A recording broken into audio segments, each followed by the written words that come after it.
Munster. We here. Dr. Ford. Present. Sheriff DeMont. Here. Linda Van Wert. Present. Jeff Coe. Present. Thank you. If you all please join me and stand for the Pledge of Allegiance. Allegiance to the flag of the United States of America and to the republic for which it stands, one nation, under God, indivisible, with liberty and justice for all. Thank you.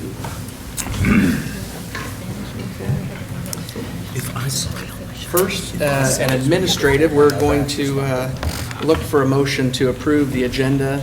Are there any additions, changes that need to be made before we do that? Not hearing any items. Happy to entertain a motion to approve as presented. I'll make the motion. I'll second. Chris has moved and Jennifer seconded. Okay, so please vote. Yes. Yes. Yes. Yes. Yes. Yes. Yes, okay, that motion passes. So first up, we're going to be interviewing BWP and Associates. They've come and will have about 15 minutes to share their proposition of what they can do for us. And I'd invite you to come on up to the table, have a seat, and share with us your names so we can write them down and remember them, because I'm sure we're going to have a lot of information coming our way. So I thank you guys for coming. Thank you. Thank you, sir. Appreciate that. I'll give you one instead of two. Thank you. Thank you. Thank you. Hi, great. Deborah. These are on here. Nice to see you. Hey, sir, that way he's got mine? I got it. All right. This pen doesn't work. Thank you very much. This pen's broken. That's okay, that's okay. All right. Why do you say that? So, The shirt clip. Hey, I don't use the shirt clip, so I'll give you mine. I don't need it. I love gifts too. I'm a cheapskate. Out there, that's like children. No comment, right? My school-age children that need pens. By the end of your year. Good evening, everyone. Good evening. good evening. I'm Dr. Deborah Hill, and here representing BWP and Associates, the acronym for which is Bickert Webb Plath and Associates. My colleague, Dr. Bert Kimball, retired superintendent, Jefferson City, Missouri, and an associate with BWP. So we have a limited amount of time, so we're going to do the speed dating route and spend more time, I think, responding to the questions that we received rather than going through line by line. The PowerPoint presentation, which we've included in your packets, it's pretty self-explanatory. Consider it the Cliff Notes from the proposal that we submitted earlier. Just going to highlight a couple of things. What you see before you are two members of the proposed team. The third member, who is the co-lead, the initial co-lead, is Dr. Ann Nolan. Unfortunately, she can't be here this evening because she is in the midst of presenting at a superintendent's workshop and doing that particular activity, which goes to one of your questions about what do we do in terms of keeping abreast of what's happening in the field and participating in conferences and presenting, and our membership in multiple educational organizations is just one of the things that we do in order to keep abreast. Again, we prepared a PowerPoint presentation. Just by general way of introduction, I'm the managing director for BWP and have been that for about the last 18 months. Been with the organization since 2002, became a partner in 2007 when we merged with three other firms, Bickert Webb Plath and Associates, and Webb being the oldest search firm. Formerly school superintendent in Illinois, spent 24 years in Evanston, District 65, and everything from a classroom teacher through interim and acting superintendent, and then 7 years as a superintendent in Glenview, Northbrook, District 31. And the other two things I'd like to highlight is I was the international president of ASCD, which is the largest professional organization outside of teachers union, with about 140,000 members in 119 countries. Served as president and member of the board for a number of years with that organization. And currently, I'm an adjunct professor at Argosy University, in addition to having failed retirement and doing managing BWP and Associates, as well as an independent consultant. Dr. Kimball? Well, as I indicated, I retired in 2009 as superintendent of Jefferson City. I had 36 years in education in the state of Missouri. The whole host, teacher, principal, assistant principal, principal, assistant superintendent, superintendent in 3 districts, 5 years in Rawls County, 11 in Odessa, Missouri, and 12 in Jefferson City. I retired in 2009, and I've been an associate with BWP, and I lobbied for 6 years in Jefferson City on behalf of 30 districts out of Kansas City area. And Dr. Nolan is also a retired school superintendent from Forest Ridge School District. She is a partner with the firm and has conducted over 50 searches since her membership with the firm in multiple states, including Missouri. So that's by way of introduction.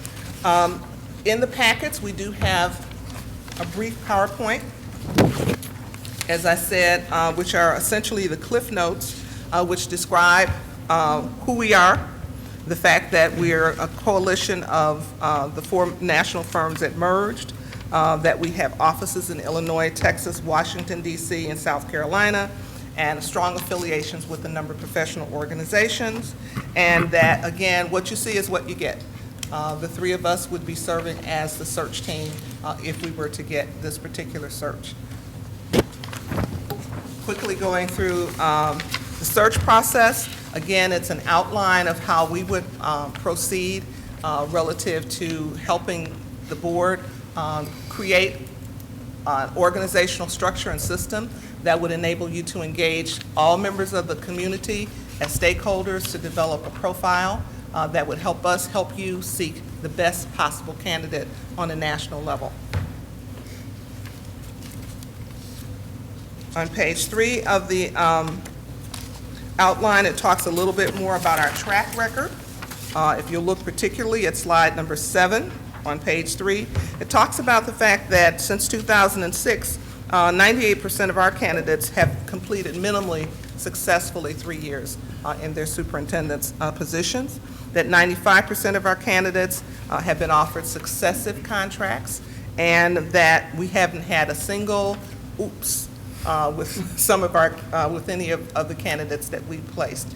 We do a very thorough job of following up and asking if there's skeletons in the closet, and if there are, putting them on the table so that the board has no surprises in terms of issues with the candidates that are presented.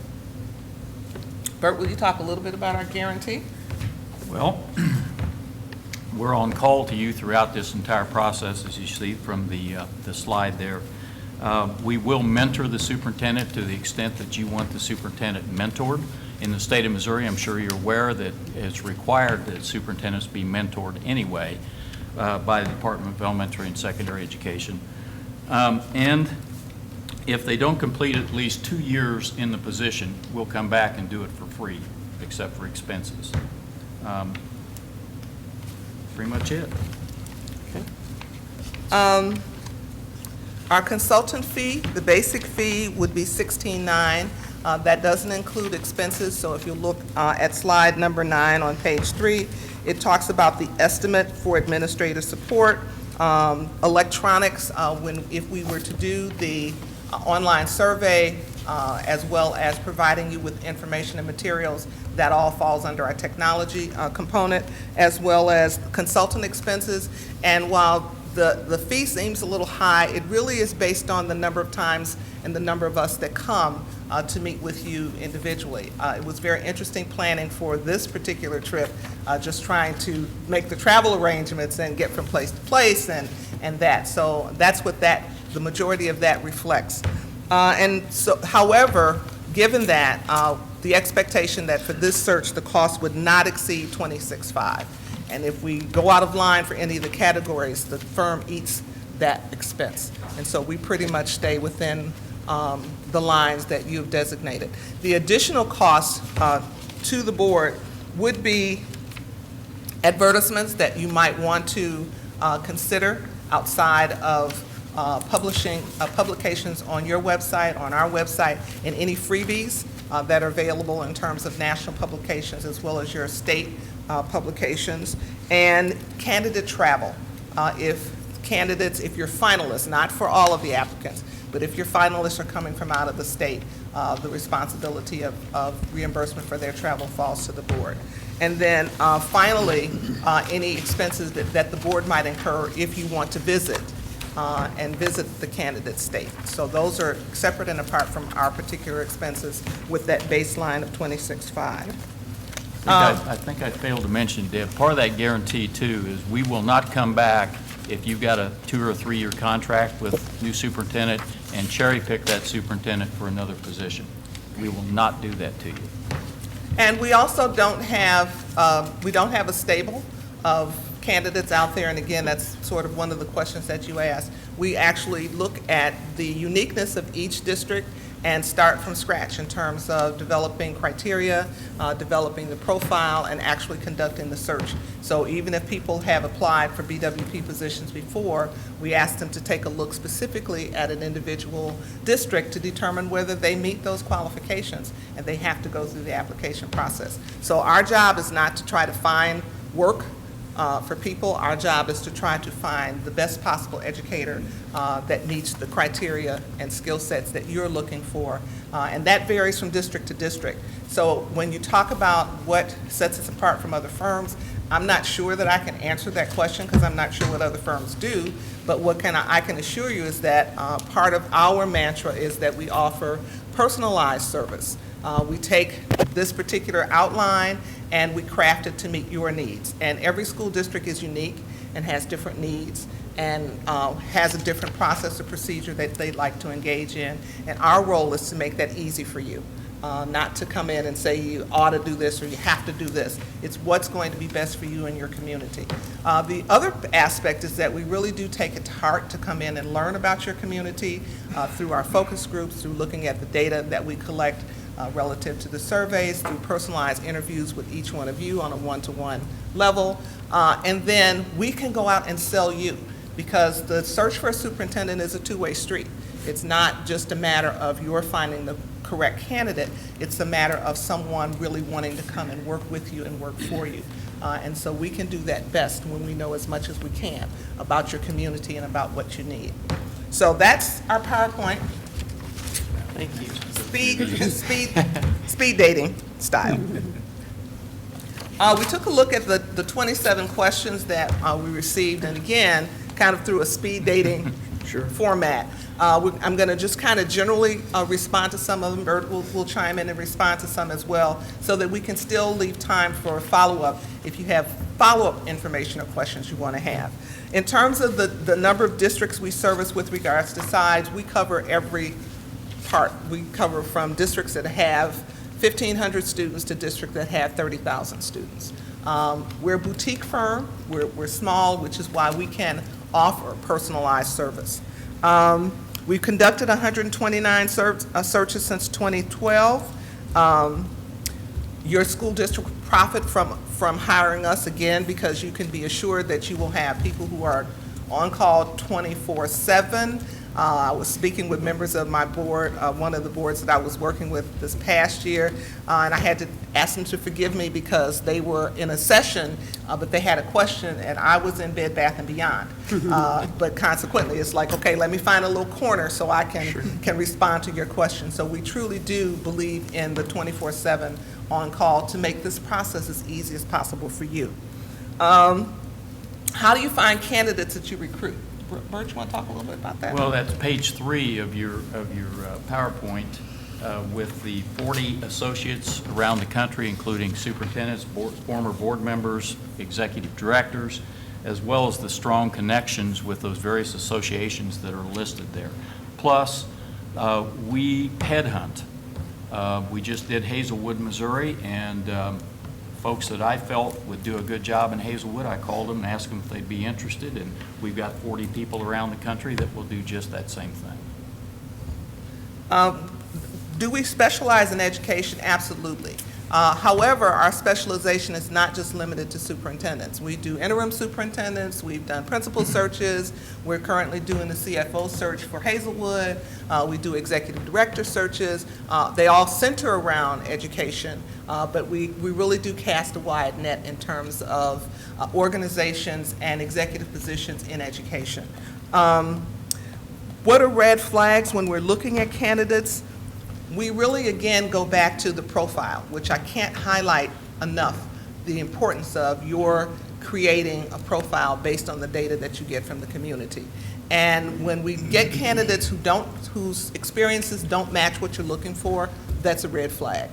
When we get candidates who've hopped around from place to place and may just be looking for resume builders, that's a red flag. When we get candidates who don't have the kind of experiences that you're looking for in terms of dealing with low-income populations or minority populations, that's a red flag. When we have candidates whose application makes you wonder where they went to school, that's a red flag. We also really take to heart the need to have face-to-face communication with the applicants that we screen, because sometimes what's on paper is not what you get in person. And so that whole communication aspect really can come across when you're directly face-to-face interfacing with applicants or candidates. Bert, what about the candidates who don't get the job? We have personal contact with every candidate to explain their situation.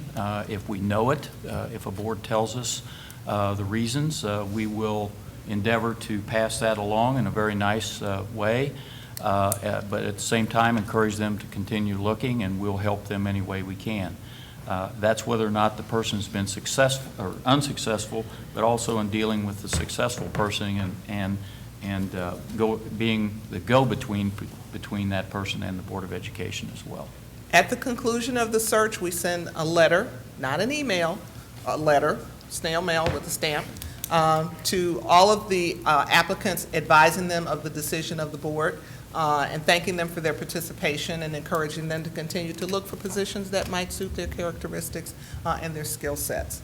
The data that we use, again, the profile becomes a critical mass, getting feedback from you, from your community. What are you looking for? What are the strengths? Essentially, there are 4 basic questions. What are the strengths of the district? What are areas of concern? What skills and characteristics are you looking for in your next leader? And other information that you think the board should consider when looking for a new superintendent. For example, does it have to be someone that has a doctorate? Does it have to be someone that has urban experience? So there are other questions that might not fit into the first 2. Again, that's the same format that we use for all the constituent groups and stakeholders, including you, to put together a profile. We also look at where our candidates are coming from, what their the demographics of their districts, what their salary is. We make comparisons in terms of what you're looking at with regards to salary range, what you're looking for in terms of experience, in terms of size of district, those kinds of demographics, and that data is included.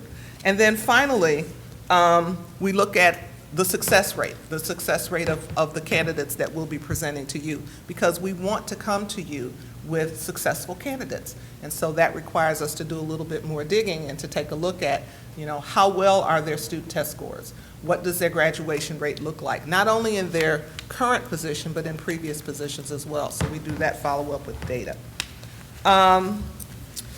Publications, we talked a little bit about that in terms of the organizations and attending conferences and participating in conferences. And occasionally, one of the questions was, what happens if you don't find the candidate? Depending on, again, what that profile says, you may have to go to non-traditional sources. If you're looking for someone with a strong business background, then it may require us to do some additional search in business organizations rather than just focusing on education. But again, those are decisions that the board comes up with based on the profile. And you could facilitate that for us? Yes, absolutely. The biggest challenge, and Bert and I had a conversation about this, and from my perspective, the biggest challenge is assisting board members and the search committees to develop a transparent process. The success of a new superintendent is really critical with regards to having the support of the community. And oftentimes that means that the community has to be involved at specific levels in order to feel that they are part of the process. However, one of the biggest challenges is then also getting the community to understand what their role is in terms of the selection process and what the board's role is. Their role is feedback and input. Your role is hiring of the new superintendent. And getting people to understand that from the very beginning, but keeping the community and everyone apprised of the process, the steps, the timeline, all of that information becomes critical. Can I jump in? Sure. But you only have 30 seconds. Mine's a little different take. I just truly feel this, I'm sorry to say, that finding quality candidates is the toughest thing for us right now. There's a dearth of quality candidates. It's just troubling. People who want to step up to the CEO position in a district, who can handle the pressures, who are willing to put the time and sacrifice. And I'm sorry to say, sometimes sacrifice involves your family time. It shouldn't be that way, but the superintendency, as Norm can tell you, involves just that. It takes many, many hours. The job is not a job, it's a way of life.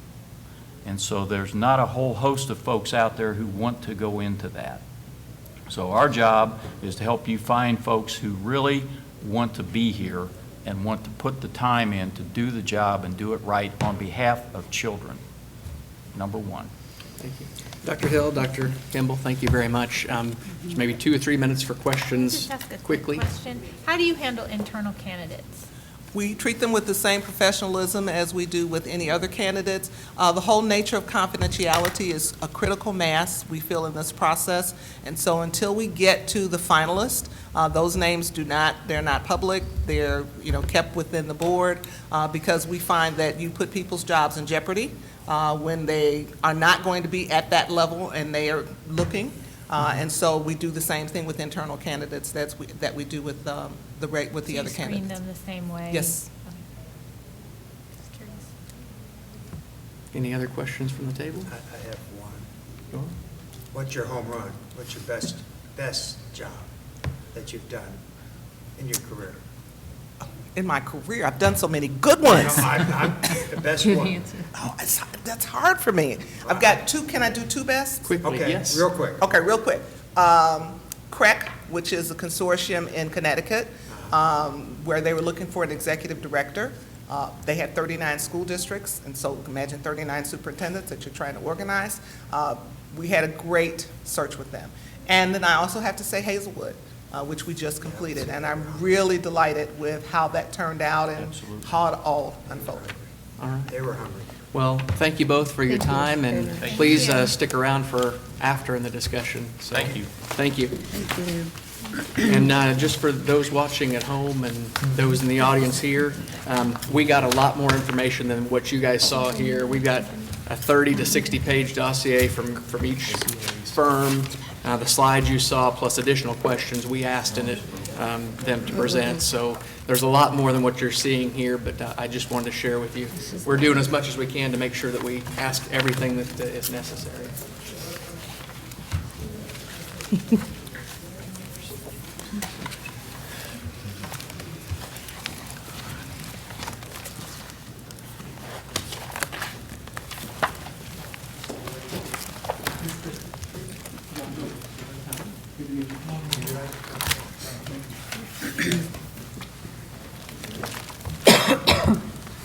Chairs right there, right in the mic, sir.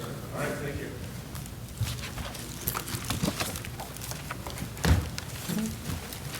Good evening. Good evening.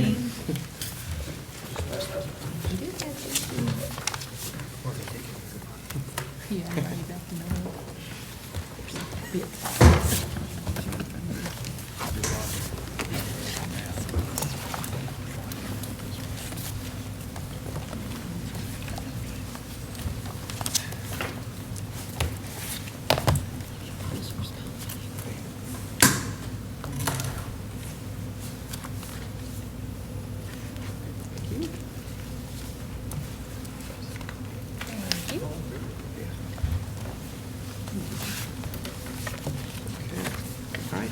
Chris, floor is yours. Thank you very much. If you could just quickly go around and give us your name. Sure. How long you've been on the board, and what you do in real life besides being full-time board members.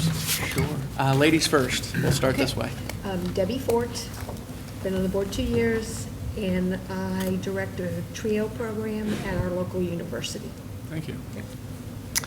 My name is Sherrick Dermott. I've been on the board a couple of months, and I'm the Director of Legal Services at the Empire District Electric Company. Thank you. My name is Linda Bambert, and I've been on the board 2 years, and I'm a nurse practitioner. Thank you. I'm Jeff Koch.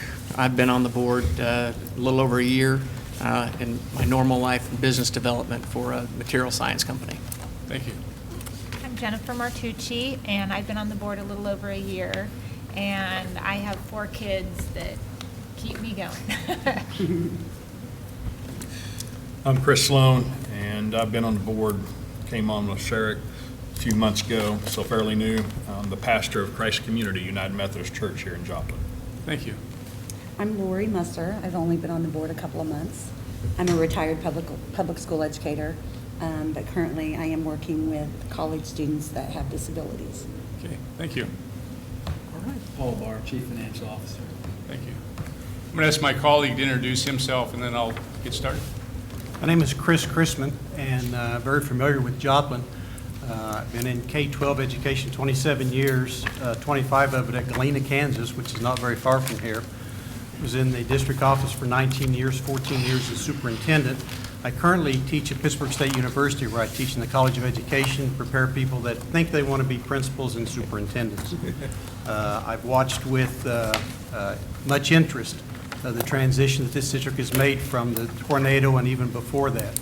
And we would hope to build on the foundation that you have already done by involving your community, by working on your strategic plan, by doing those things. This is just simply another phase of that program. My Missouri experience, most recently I did the superintendent search at Ladue, at Webster Groves, Francis Howe, and a district of similar size I know you were interested in, I did Jinx, Oklahoma, 2 years ago. I'm going to introduce Dr. Dennis Cooper, who could not be here tonight because he said he had a promise to his wife to take her on vacation. But his resume is on page 13. Dr. Cooper, a longtime superintendent in the state, 21 years, and has been with the State Department of Education for the past 12. Well-known, well-connected in this state, and an excellent addition to our Missouri team. My name's Tom Jacobson. I'm the owner and co-founder of McPherson and Jacobson. I'm pitch hitting for Dennis tonight to come in and do this, so I'd help him out to do that. McPherson and Jacobson has been in, I'm going to be referring to this document most evenings, so I'll be referring to some pages. I'll be as brief as possible and make sure there's enough time for your questions. I've also included in your packet an updated 5-year search, including this year's, and it has, I believe, 6 or 7 searches in Missouri on page 5 that we've done. My background is being a superintendent in Minnesota and Colorado for 16 years. For the past 25 years, I too, professor at the University of Nebraska in the Educational Leadership program. My area of expertise is human resource management, which is what this business is, and it keeps me connected with that. This is our 25th year of business. We have over 100 consultants across the United States, with 6 located in Missouri. Our business model is to be a national firm with outreach that we can recruit on a national level, but also have local consultants that know your state, know the laws, know the nuances that your state is faced with. So you will have local consultants, but you'll have that national network to do that. Some things I want to point out before I give an overview of our protocol. We don't hire superintendents. That's not what we're about. What we do is we have a decision-making model that we take you through as a board. You're in charge of this process. We want you to own the process. We're here to do the work for you. We're here to advise you and as you go through the process, but we want you to have ownership in the process and feel that it's your process to do that. In 25 years, we developed a protocol that allows us to work closely with boards, but keeping you in complete charge of that. When we decided to become a national firm back in 1994, we said, what would set us apart from the other national firms? We have hung our hat on transparency. And I'm going to talk about our transparent process as we go through here and how we do that, keeping you in control of the process as the board to do that. We are recruiters. We are recruiters of talent. We follow the careers of successful educators. We have a presence at the American Association of School Administrators Conference, the National School Board Association Conference. We have been presenters at the American Association of School Administrators Women and Minority Conference. Members of our consulting team are members of the American Latino Superintendent Administrator Group, ALIS, and also the Black Educators Group. And so we have a good outreach. We also, all of our 110 consultants are recruiters. Once we get a profile of what you're looking for, that goes out to all of them and say, who do you know that may be a good match here? Who do you know that might fit this profile that's been developed? So that's an important part of that. And finally, I want to talk about our retention rate. We're very proud of that. According to the National School Board Association and the Council of Greater City Schools, the average tenure for superintendents across the United States is between 3.6 and 4.6 years. In the past 5 years, 80% of our placements are still in the job for which we placed them. The past 10 years, over 60% are still in the job for which we placed them. And for the past 15 years, over 50% of our placements are still in the job for which we placed them. Now, the importance of that, again, being a professor and getting into the research, you go through the research that's been gathered by McCrell, and it shows sustainability of leadership increases student achievement. So we want you to find the right person to come in here to take over the reins and to make it different in the students' lives of your school district and to stay here long enough to make sure that that is accomplished. Everybody that works as a consultant for our firm has been or is involved in education, in public education. We have current superintendents, retired superintendents, professors, board members, but all involved in education. And this is our giving back to the profession as we do that. The fee for our services is $14,900. There's some related expenses, which I'll address at the end. But if you'll turn to page 16, I'm going to quickly go through our 5-phase process and open for questions. The very first thing we do is we meet with you as a board. We take you through a research-based consensus decision-making model called nominal group technique. We will have you, in a short period of time, be able to focus on what your top 4, 5, 6 criteria are that you want for your new superintendent. What are the important things? Teaching at the university, they've had all the classes. They've had the curriculum class, the law class, the budget class, but some people do some of those things better than others. What we want to do is find out what's important to you and then find people that have that skill set and get them to apply for it. We'll work with you to set up your calendar at the very first meeting and set your target dates for when you want your placement here, and we will work around that. We have 2 ways of transparency around your stakeholders. The first way is to meet with stakeholders of your school district, and you will identify who those are for us to do that. And I'm going to talk about the second when we get to the interview process. So we're going to ask you to identify for us stakeholder groups. Typical are central office, principals, teachers, students, classified staff. But then we have the external stakeholders, and that's what we need help from you as to who we should meet with. Do you have a business community you want us to meet with, the chamber, government agencies, ministerial alliances, whatever those are, we want to meet with them. What we will do is our 2 consultants will be here probably for 2 days, maybe longer if necessary. They're going to meet with those groups. They're going to ask them 4 questions. Tell us the good things about this community. Tell us the good things about this school district. Those are important to us because we're recruiting people to you. This is a 2-way decision making, and we're selling you as much to the candidate as getting a good candidate in front of you. The third question are, what are the issues here? If you could talk to the new superintendent as he or she starts, what would you want him or her to know to be successful? Every school district has issues. Might be increase in enrollment, decline in enrollment, facility issues. I've yet to find anybody that has more money than they need, but certainly financial issues as we go through that. What we want to do is identify those, and we share those with our candidates so they know what the challenges and opportunities are. The last question we ask them, based on that, what are the skills, qualities, characteristics you think this superintendent should bring to this job to be successful? We take that, we take that along with what you've developed. That's our profile. That's what we're going to recruit to and screen candidates on to do that. Once we have that, that really drives our recruiting process. My involvement with the search will be as a recruiter for you, as well as our national recruiter, Dr. Steve Joel. That's a primary function of ours. Once you develop your profiles, to reach out to individuals to do that. And we will actively seek them out. Some of our best candidates are not looking for a job, but we will be calling them and say, we think this is a really good opportunity for you. We think this is a good match. And we try to convince them to apply for the position. That's hard work. They're usually very comfortable where they are, and it takes a lot of work to convince them to take on a new challenge.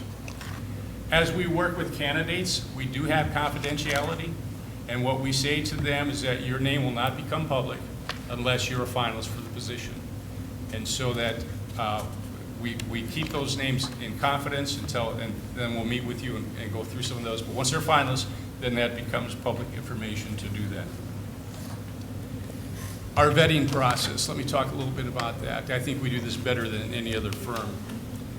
We start with reading everything that we get from every applicant. And our applicants apply online. It's all electronic as we do that. I failed to mention as our recruiting piece, we have over 2,000 applicants that are on file with us that are on the market, and so they would get an announcement of all our vacancies too. We read through every file, begin comparing them against what you said you're looking for. We begin doing some of our background and reference checks. And so we talk to those individuals and we talk amongst ourselves and begin the reference checking to see what we're seeing. The reference checking is extremely important as to how you do that. We start with the Google search, we start with public documents, and then we start calling references. In my 40-plus years in HR, I've yet to find somebody who puts a reference down that doesn't like them. We know that. We start with those groups. We ask them our list of questions based on what you're looking for. We have two very important questions at the end. Anything in this person's background, if it became public information, would be an embarrassment to this district. That's one we learned along the way. We used to say any skeletons or anything I haven't asked you. When you phrase it that way, it's pretty tough to say no if there's something there. Now I'm going to tell you 99.9% of the time there is nothing, but it's those few that we have to make sure that we catch and that we don't miss. The last question we asked them, would you give us a name or two or three other individuals that could speak to this person's background? They do. We call them. We ask them the same list of questions, including would you give us a name or two or three other people that could speak their background. We go a minimum of 3 removed from primary references. What we're looking for is consistency of answers. What are the strengths? What are the deficiencies? So that we can begin talking about these people. We then continue our conversation as to who we're seeing and what's looking good. When we come in to meet with you as a board, you will get a list of everybody that applied. We don't take anybody's name off their list. They're your candidates, not ours. But we will prepare for you a short list. Here are the 4, 5, 6, 7, 10 that are most closely meeting what you said you're looking for, and be able to give you a detailed background on that. You then will decide from that group, or any of the others if you want, who you want to bring in and interview in that process to do that. All the individuals that are not selected for the short list will receive a personalized letter from us on your behalf, thanking them for taking part of the process and being notified that they were not advanced to the short list as we do that. With the short list people, we're talking to them just before coming to meet with you and say, congratulations, you've made our first cut. It doesn't mean you're going to get an interview, but I want to know, are you still interested in the position? Will you show up for the interview? Any questions you have about the district and the community? And here's where we direct them to that, I failed to mention that input report, stakeholder report. You're going to receive a written document of everything we heard from all of your groups. You will receive an executive summary. Here are the recurring themes that we heard from all the groups. We also know that we can't meet everybody's calendar, so those same 4 questions are posted online in electronic survey. Our goal is there's nobody in your district to say they did not have an opportunity to provide input to you in the search process to do that. So we're referring them back to the challenges and opportunities in that report as we do that, so they can do that. Once you've selected your individuals, we take care of setting up all the details for the interview process, the days. We're working with the candidates to make sure that's done. We're working with you with interview questions to make sure that's done. Typically, a 2-person decision. We recommend that the significant other or spouse be invited in during the interview day. Again, this is a 2-way decision-making process. What we want to have happen at the end of the day as they get in the car to go home, say, what a great place. We met some really nice people today. I hope they offer us a job. So the spouse is going around while the candidate is now meeting with your stakeholder groups. When we come in to meet with the stakeholder groups, we want to meet with everybody that we can. Now that we're going to have a meeting candidates, we try to have that group to about 8 to 10 individuals to meet the candidate, and we tell them they're not interviewing the candidate, only you can do that in legal session, but they're doing two things. They're selling themselves in the district to the candidate because it's a two-way decision-making process. And then they're going to have a form to fill out. It says, John Doe, Jane Doe. Here's what we liked about them. Here's any questions we had about them. They're going to put that in an envelope, seal it, give it to a contact person. After you've interviewed all of your candidates and after you've had your discussion, you then open and read those. So they have meaningful input into your decision, keeping you in charge of that process.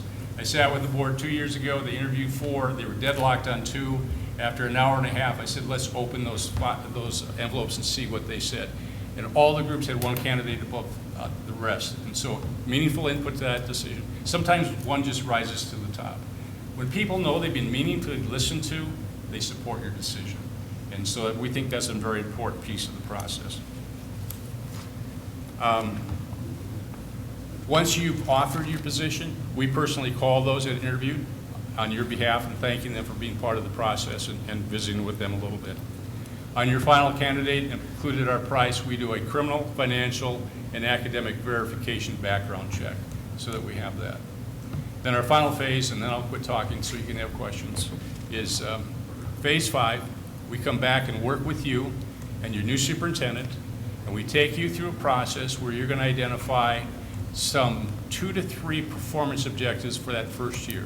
What are the 2 to 3 things you want this person to focus on outside the day-to-day operation of this organization in year 1? Once you've done that, we turn to you and say, what evidence will you accept that this person's making progress towards that? You're clarifying your expectations. And that first year can be a rocky year, and we found that this is a great way to make sure we're all on the same page and head in the same direction. With that, we offer a 2-year guarantee. If anything happens, if the person becomes ill and can't continue, we'll repeat your search for expenses only. The other process, and you're out enough ahead of this, is probably not going to happen, but if you get down to the end, you've interviewed your candidates and say, Tom, we met some nice people, but we haven't found our superintendent. We don't want you to hire a body just to have somebody here. We want you to have the right person, and we're with you until you have successfully hired. Our fee doesn't change until you have successfully hired.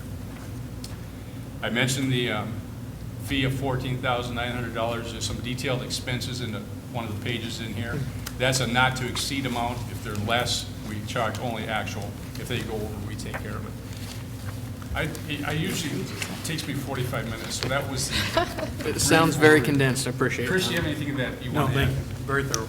Yeah. We've got about 3 minutes that I'll questions. Anybody have questions? Again, we submitted some in advance, and you've already included them, so I appreciate that. Try to get through. I know this is condensed, and again, I appreciate the resources ahead of time, plus again tonight. So, Okay, your 18.9 not to exceed, does that also, that doesn't include candidate travel? No, that's a good point. Or advertisement? The one expense it does include advertising. Okay. The one expense we can't guess at is candidate travel, because we don't know where they're going to be coming from. We don't know who you're going to pick. So you're correct. That would be on top. and in this particular circumstance, would Chris be the point person? Chris would be point, and Dennis would be, actually, their co-team. But Okay. Chris, we have 2 people that will be there. We designate one as the lead consultant. That's for communication purposes mainly. Sure. But Dennis and Chris would be the people. And then again, my involvement with the search will be in the recruiting piece and making sure we got good candidates in front of you. I live 8 miles away, so my expenses will be 8 probably miles, nothing. yes. Minimal. And Dennis lives in Springfield. Yep. Which- Can I ask, with a district our size, how many candidates would you expect us to have? Yeah, that question was submitted to us, and today I went to our person that runs our electronic program. I said, can you run our numbers for between 5,000 and 10,000 size school districts? We're averaging about 40. The important question, how many quality candidates you're going to have? And that's where that recruiting comes in. Make sure that you've got 5, 6, 7 quality candidates in there. How is the superintendent candidate pool out there today? It's coming back up. We were amazed when we did the search, because 2 years ago I was saying maybe 15 to 20. But no, it's come back up. We're averaging 40 for school districts your size. Okay. All right. All right. Gentlemen, Chris, Tom, thank you very much for your time. Thank you for the opportunity. You're welcome to stick around. We got another one coming up, but we'll make a decision this evening. Would it be advantageous if I stayed for questions? If you have any questions, or? I don't know. All right.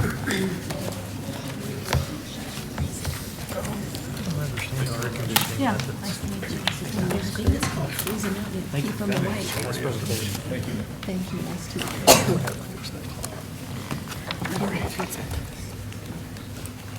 Good-looking group.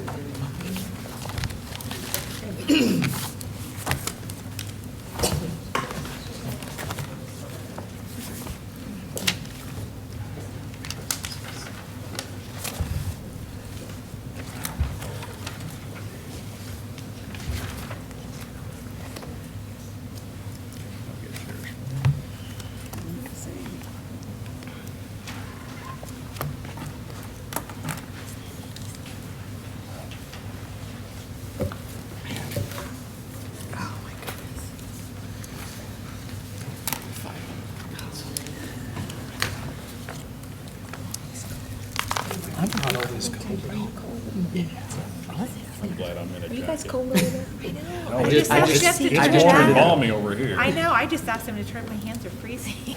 Yeah. Like a little kid. Watch those Alaska Up under my- I feel like I'm in Nome right now. And yeah, yours blows down straight in. Well, ours does Get the too. The thing business is here. when we walk outside, our glasses are gonna fog up. That's the thing. Yes, they will. For sure. Hello, everybody. Hi, how are you? Good, thank you.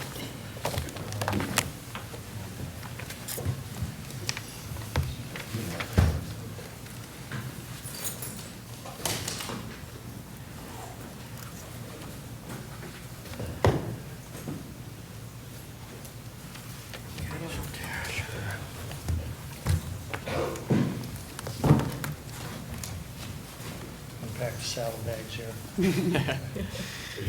Good evening. Good evening. As you can tell, we're running on time like clockwork, so let's be 3 for 3. Surprising. Okay. I usually go around and shake everybody's hand. Is that okay? or You're no? sure if you'd like, or we can maybe go around the table Sure, and that'd be do great. visual I'd like to introductions. If we're going to have a little discussion here, I'd like to. We will have some. We'll do that. Well, we'll do it the way we did Yeah. last Go time. ahead. Debbie Fort, school board 2 years, retired educator 33 years, work at the university as a director of a TRIO program. My name is Sherrick Dramad. I've been on the school board about 2 months, and I'm in-house counsel at a local utility. Great. My name is Linda Bamwart, and I've been on the school board for 2 years, and I work as a nurse practitioner. I'm Jeff Koch. I've been on the board a little over a year now, and I'm business development at a material science company. I'm Jennifer Martucci, and I've been on the board a little over a year. And I'll change mine a little bit. I have 4 kids who are a full-time job. Okay. I'll put that. That's good with the economy out there. That's a good right. thing. That should be a No proud. pay, good benefits. I'm Chris Sloan, and I'm new to the board, and I'm a pastor of the United Methodist Church, Christ Community here in town. I'm Lori Muster. I'm also new to the board. We're a young group. We are. Or amateur group, I should say. But I'm also green. I'm also a retired public school educator, and I work at the college level now with students with disabilities. Paul Barr, Chief Financial Officer, Joplin Schools. Great. I'll introduce myself. I'm Gary Ray. I'm president of Ray and Associates and founder and CEO, bill collector as well as a check writer, of the firm. So it starts with me. I'm going to introduce Brenda. I'm Brenda Dietrich. I'm a 40-year educator myself, and I'm currently working on a couple of superintendent searches that you might be familiar with in Arkansas. We just finished Rogers, and now we're doing Bentonville. My name is Ryan Ray. I'm the corporate director of the firm.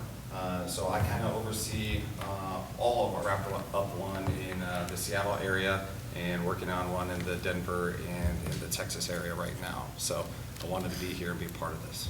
So the team that you actually see in front of you is going to be the team that's going to be working the whole search. So we're not here to just sell the search. We're here to work on it until the end. Randy, you might tell them where you're from? Yeah? Sure. I'm from Topeka, Kansas. I've been the superintendent there for 15 years. I'm recently retired, but not retiring. And I'm from the St. Louis area. In-state. Okay, well, I think we're ready to start. You see this folder right here, Ray and Associates Finding Leaders for America Schools.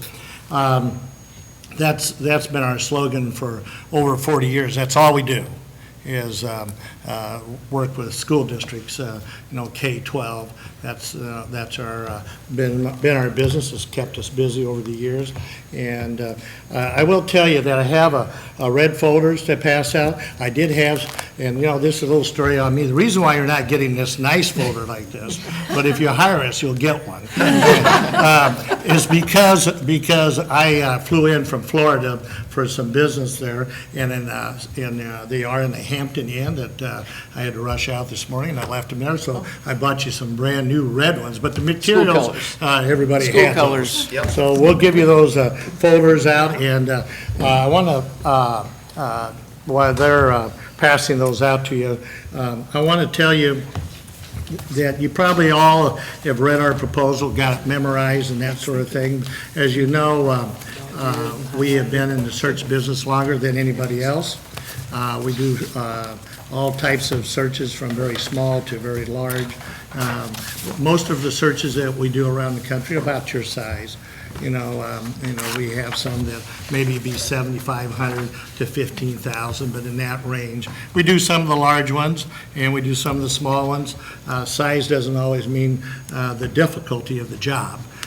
That's just the way it is. And you probably know that we've done a lot of searches in the state of Missouri. Ryan just mentioned that Kansas City, we just finished that up. And it's hard to believe that we had a unanimous vote for that gentleman that just got hired in Kansas City schools. And we've done all kinds of work there, in Kirkwood and Ladue and Rockwood and Lee Summit and Park Hill. And, it's quite a list. So Missouri is very fine. I went to school in Kirksville, Missouri, and now it's called Truman State.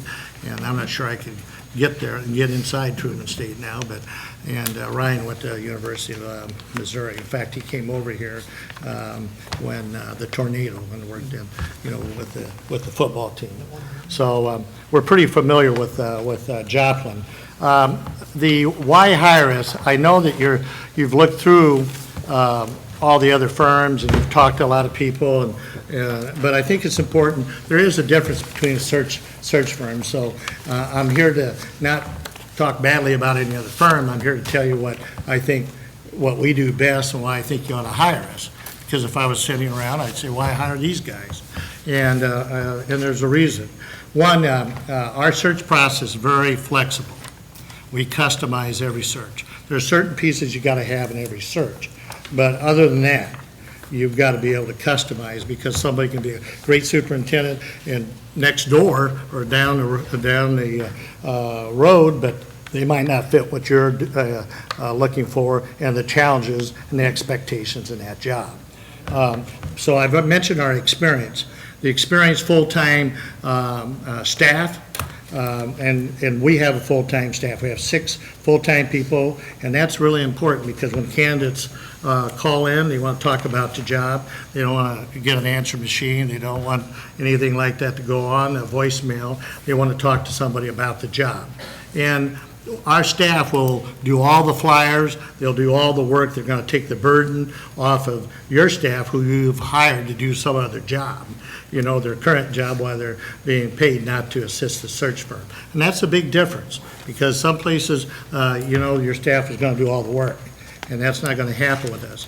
I mentioned that we're going to customize the candidate profile using stakeholders and public input.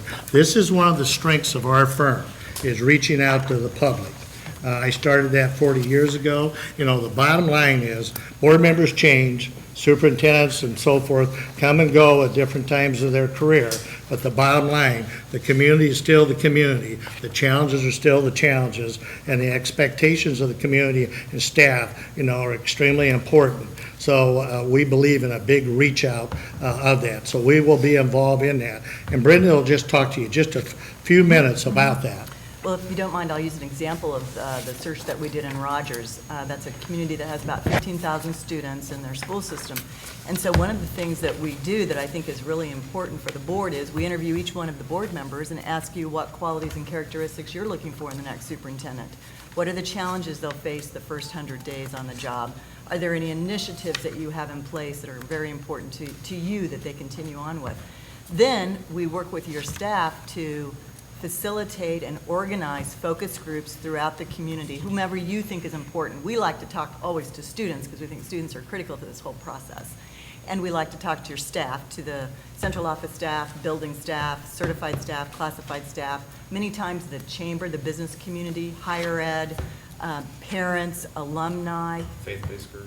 Any group that you think is important that you want feedback from because you want them to feel that they've had a part in this process and you want to take that information.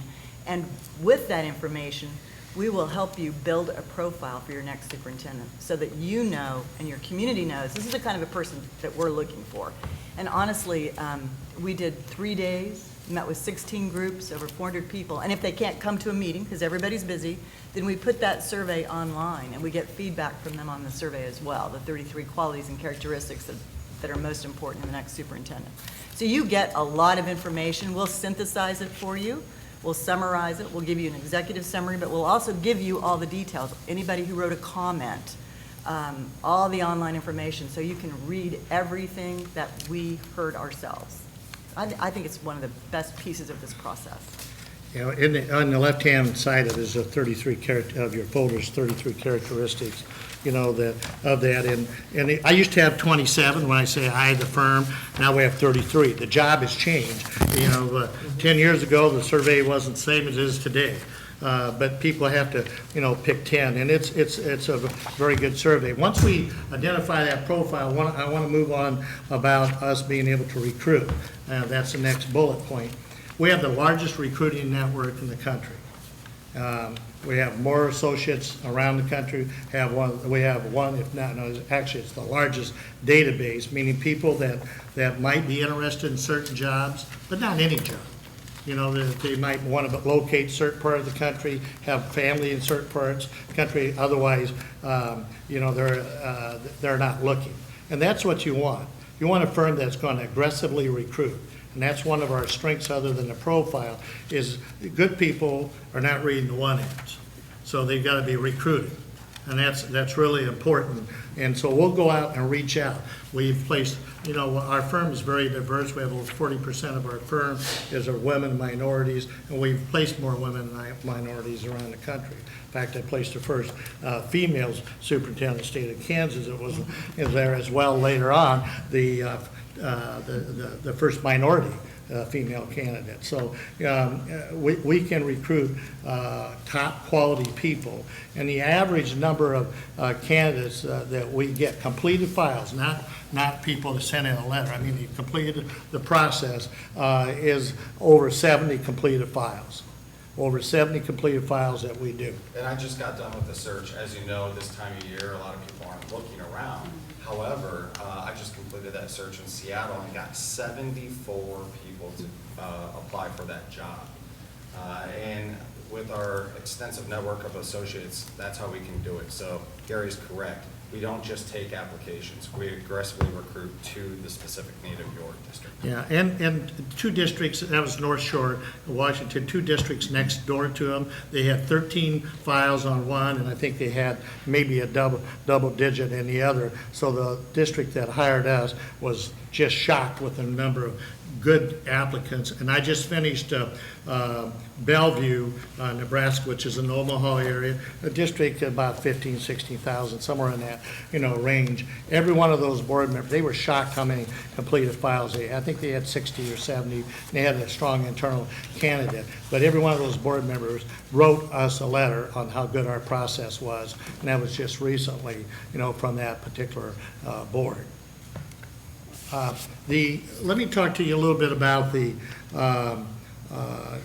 track record.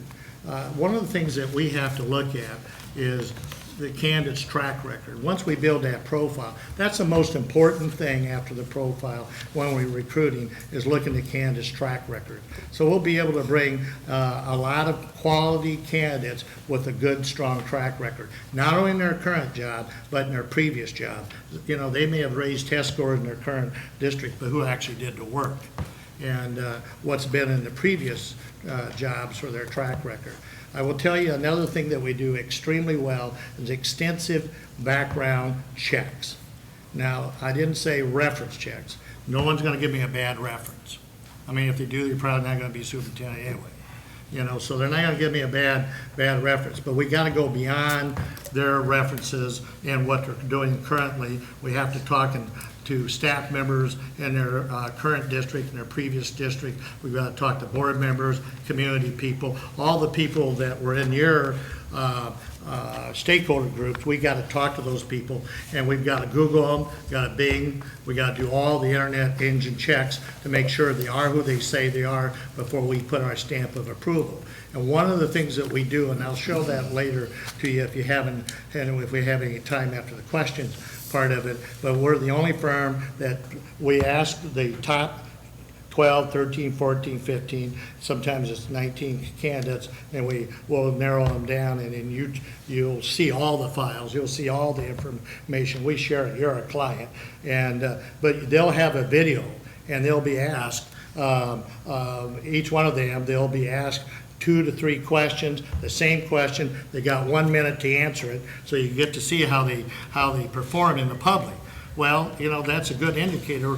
That's part of their application material, meaning when they, if they make the first cut, you get to see their application, you get to see their resume, you get to see the background work that we've done on them, and then you get to see this video as well. And we're the only firm. That's just another piece. I'm not saying it's a determination of who's going to get the job, but it's another piece. And believe me, 1 minute, they've got to be on their toes.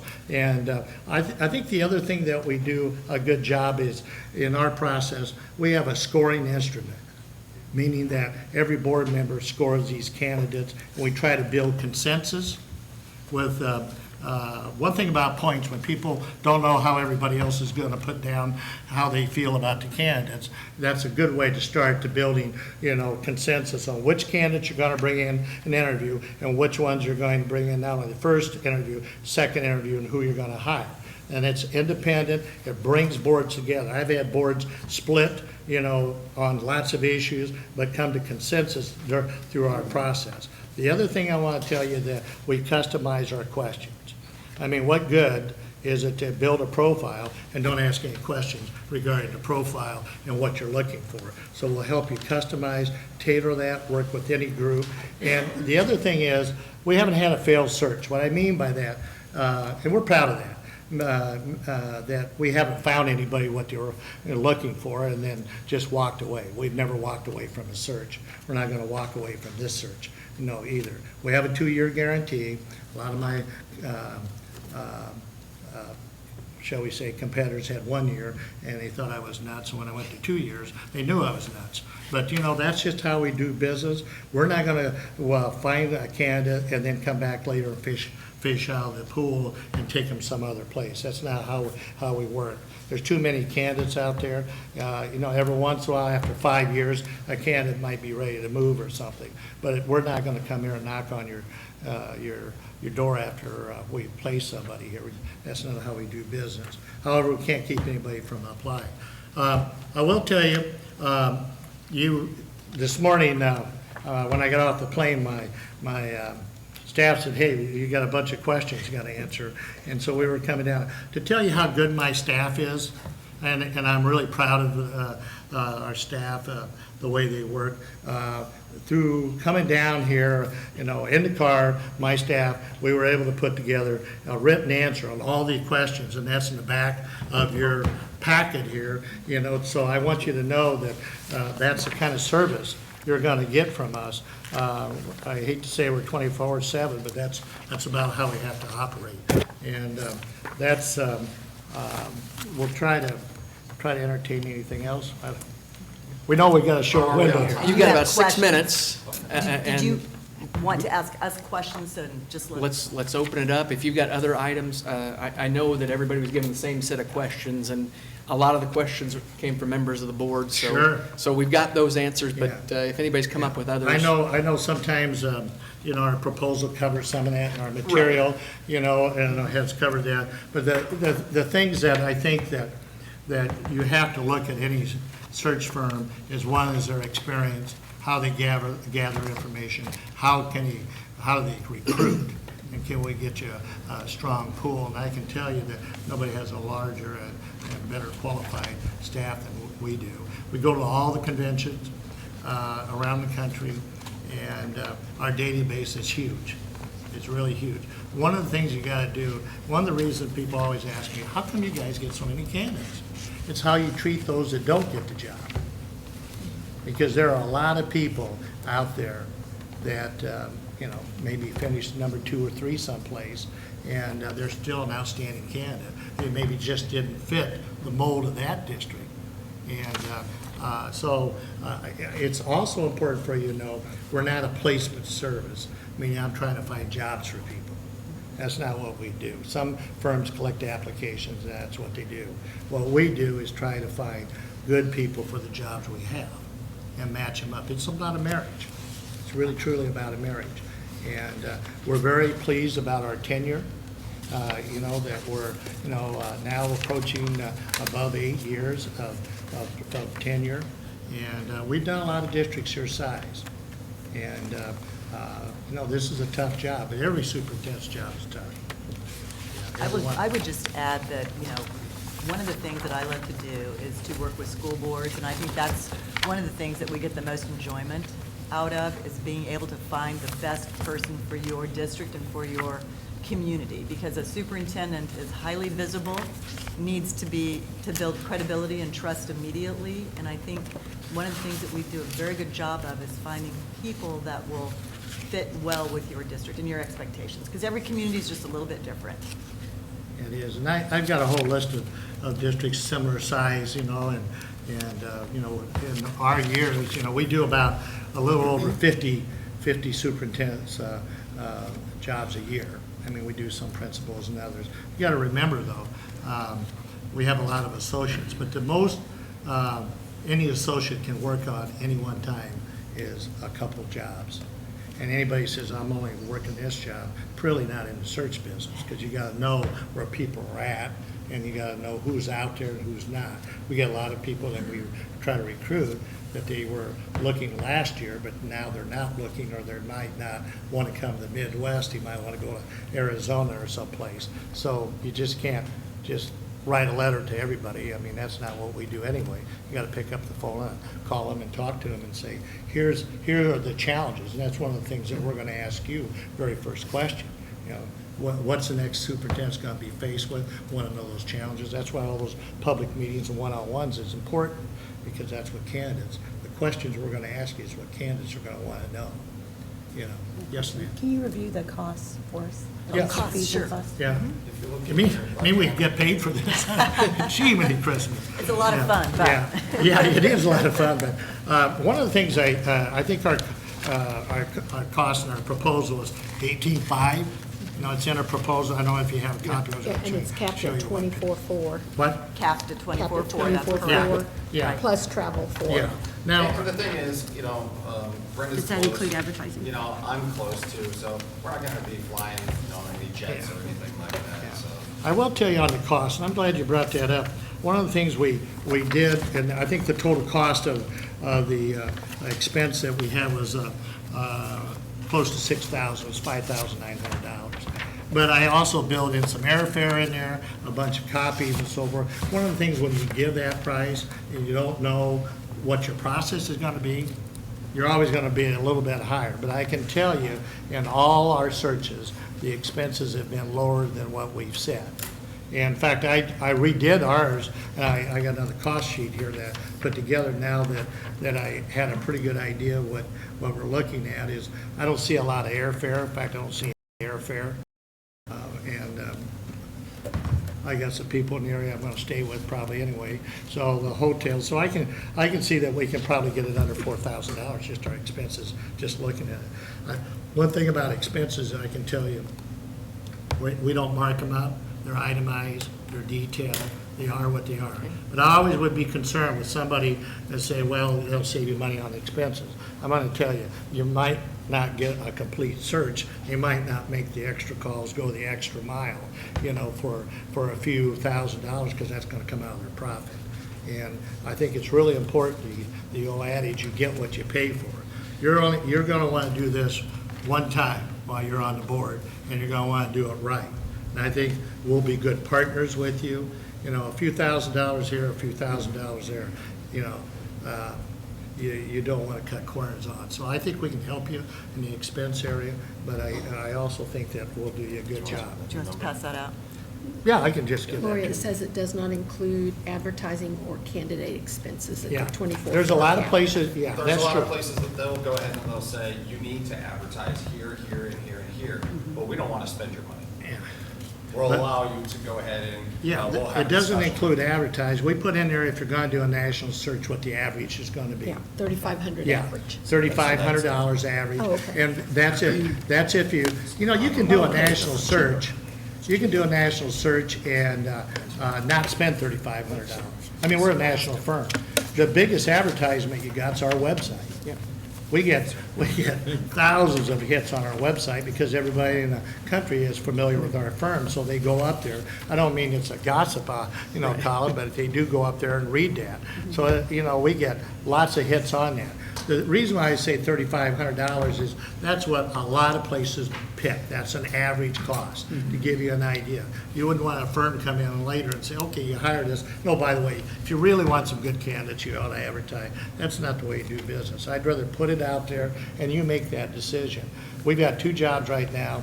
The one that we just finished up Bellevue. We didn't have enough time to advertise because, the timeline, but we got them great candidates. And so we'll tell you the pros and cons. I don't believe in advertising just to advertise. It's more for the firm than it is for you. So I think it's important for you to know that we will tell you where to spend your money, then you make that decision. And the same way with candidates.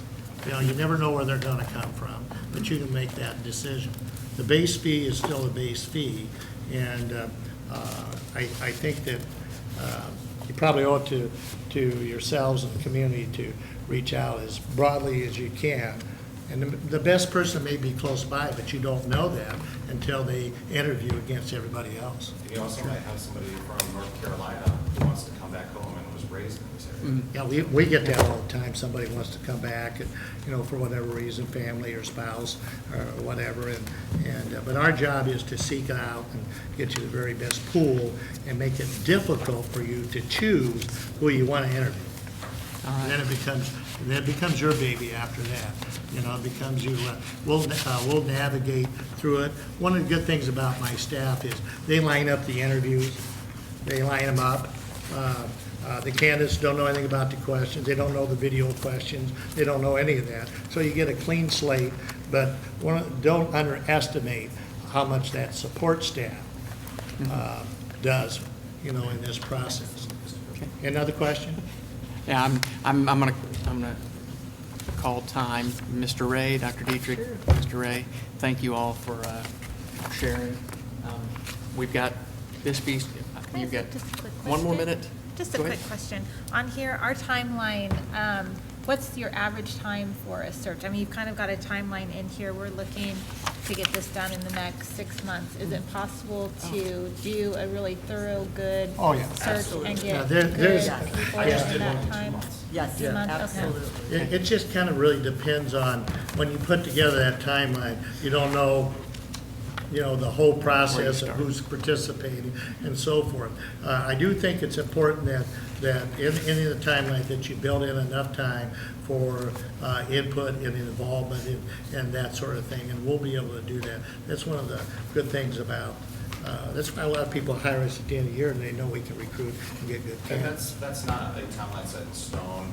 During our first meeting with you, we'll go through it, and if there's any important days that you all can't be together, et cetera, so it's fluid. So if we begin with the end in mind, you want to be able to appoint somebody by? December. Very doable, very, very Easy, doable. easy, yeah.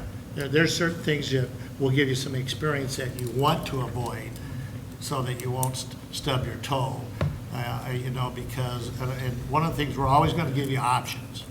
That's part of our job, is based upon 40 years' experience. We're not going to have a failed search. I don't want you to be number one, the first failed search. I don't want to say, oh, by the way, the folks in Joplin, I want to talk about. No, I don't want you to be that.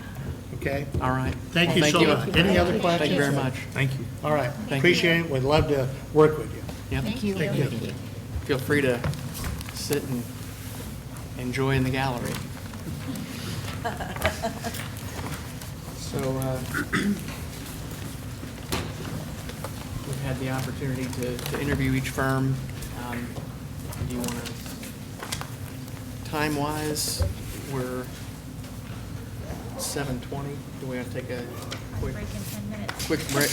We've got a break in 10 minutes that's normally scheduled, 90 minutes in. Do you want to break now and come back in 5, or are you okay to start talking? I mean, unless somebody has an emergent need. Nope. Can I run real quick? Yeah, let's take a break. Just 2 minutes. Okay. I don't need 5, just 2. Okay. Short break.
We'll get started again here. None of them. Now, we'll discuss until we've either got close to a consensus and then a motion can be made. But I think we should have discussion first, pros and cons, the different offers that are out there. Who would like to begin with sharing? By the time it gets to, you know what I mean? Well, I felt like all three did a very impressive job. I appreciate them coming and presenting to us. Some of the things I highlighted, of course, were the costs associated with each firm. Based on the cost, McPherson presented the least amount of what it would cost us. Their all-in price was less than the others. And it did include advertising. I think they were the only ones that included advertising in their bid. The positives about each one, I'm just going to throw out the positives that stood out to me. BWP, they are committed to mentoring the new superintendent, which I thought was a great perk. McPherson, they're local people. They're familiar with our community. And then Ray & Associates, they had mentioned the videos of the candidate interviews. I thought that was very unique and very positive, and also that they like to talk to students.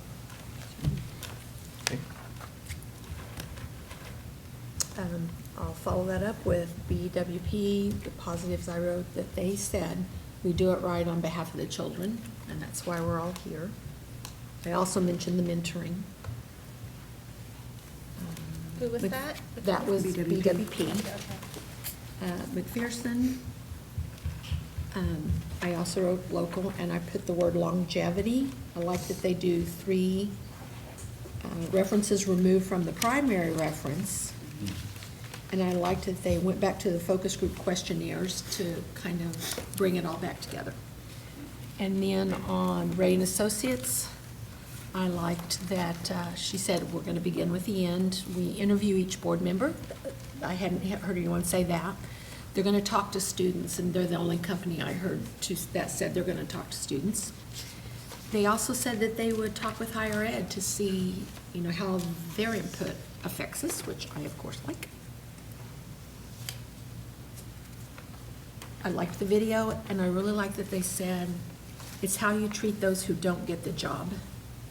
That's why they get so many candidates for positions, is because they're taking care of everybody. And so that to me is building on relationships, and I personally like that.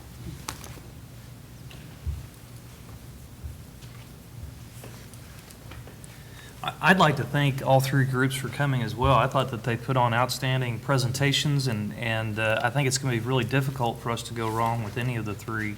I think each of them are more than capable of performing the job that we're asking them to perform. I think Lori's right. I think there are different costs involved with the various groups. The thing that I noticed about them the most in differences is I thought that they had a little bit different network sizes as to how many fingers are out there looking for candidates. I don't know if that makes a difference, quite honestly, because I think candidates who are looking for jobs, perhaps, I don't know how large a network is required. I've never done this before. So that was a salient difference that I saw, but I don't know that it matters. So maybe it's not salient. I would like to, again, thank them for coming from whatever distances they traveled and congratulate them on their presentations and appreciate their desire to assist us with this search. All 3 were very professional. Well put together. I'll give mine. The big things, BWP talked about going back to the data from the previous district and making sure, and it goes along with the theme of we want objective data, not just, did it feel good? We want numbers and concrete to know, and were they responsible for it, or was it their team that had the academic improvement or the attendance, whatever it is we're going to measure. They accentuated, they would look at previous data. For McPherson, they talked about also flipping it going forward, saying they wanted to get 2 to 3 objectives up front on paper at the time, so that it's no surprises for the superintendent at the end of the first year what was important. And also gives you some stability to know if we as a board drift because of the fire of the day or whatever's urgent, but you can't count somebody off for taking care of the fire of the day and not getting a primary if we didn't all agree to it. And then for Ray and Associates, I'll be honest, we kind of threw a loop last night. We had feedback and questions come from each of you that we sent out and I looked at the timing because it really wasn't fair, and it wasn't intentional to be not fair, but at 5:39, we sent out 32 questions to each of them. Some of them incorporated the answers in their presentation, but Ray took every single question, and, I mean, whether it was in the car or by the pool or wherever, but they answered everyone in writing and presented it because I assume they didn't think they'd be able to get through all 32 in 15 minutes and give their presentation. So I like that kind of going beyond. But again, like everybody said, this is like the dance competition that almost everybody's in first place, and it's hard to pick a winner. So those are my pluses. I'd like to piggyback on that because something you said made me remember this, that Ray also said that they do an extensive background check, and by that, they don't mean they just check, that they go back to the schools that they've been at previously, and they talk to the staff, the community, and the board. Okay. So And that that seems was- pretty thorough to me. That was Ray and Associates.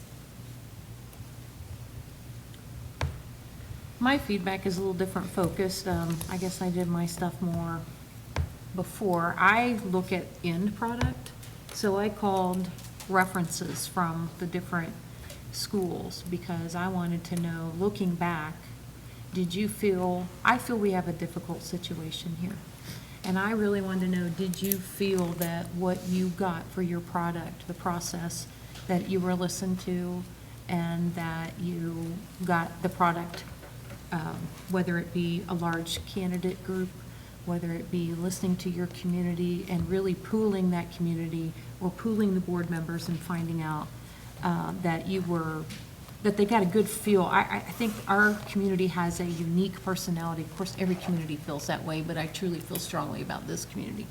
So I even called some people that had used a couple of the different companies, and the one positive that came out really well was, and actually BWP referenced it, was correct, and they had a very difficult situation and felt that in that situation, they felt that BWP really helped them find a good pool and meet their individual difficult need. And then the other company that I had quite a few references for, where they'd used two, was Ray, and it was that they felt that their board was listened to and that it was very individualized, and they used the board's personality, if I can form it that way or frame it that way, that the board felt that they had their own personality and that they were truly listened to in comparison when they'd used other.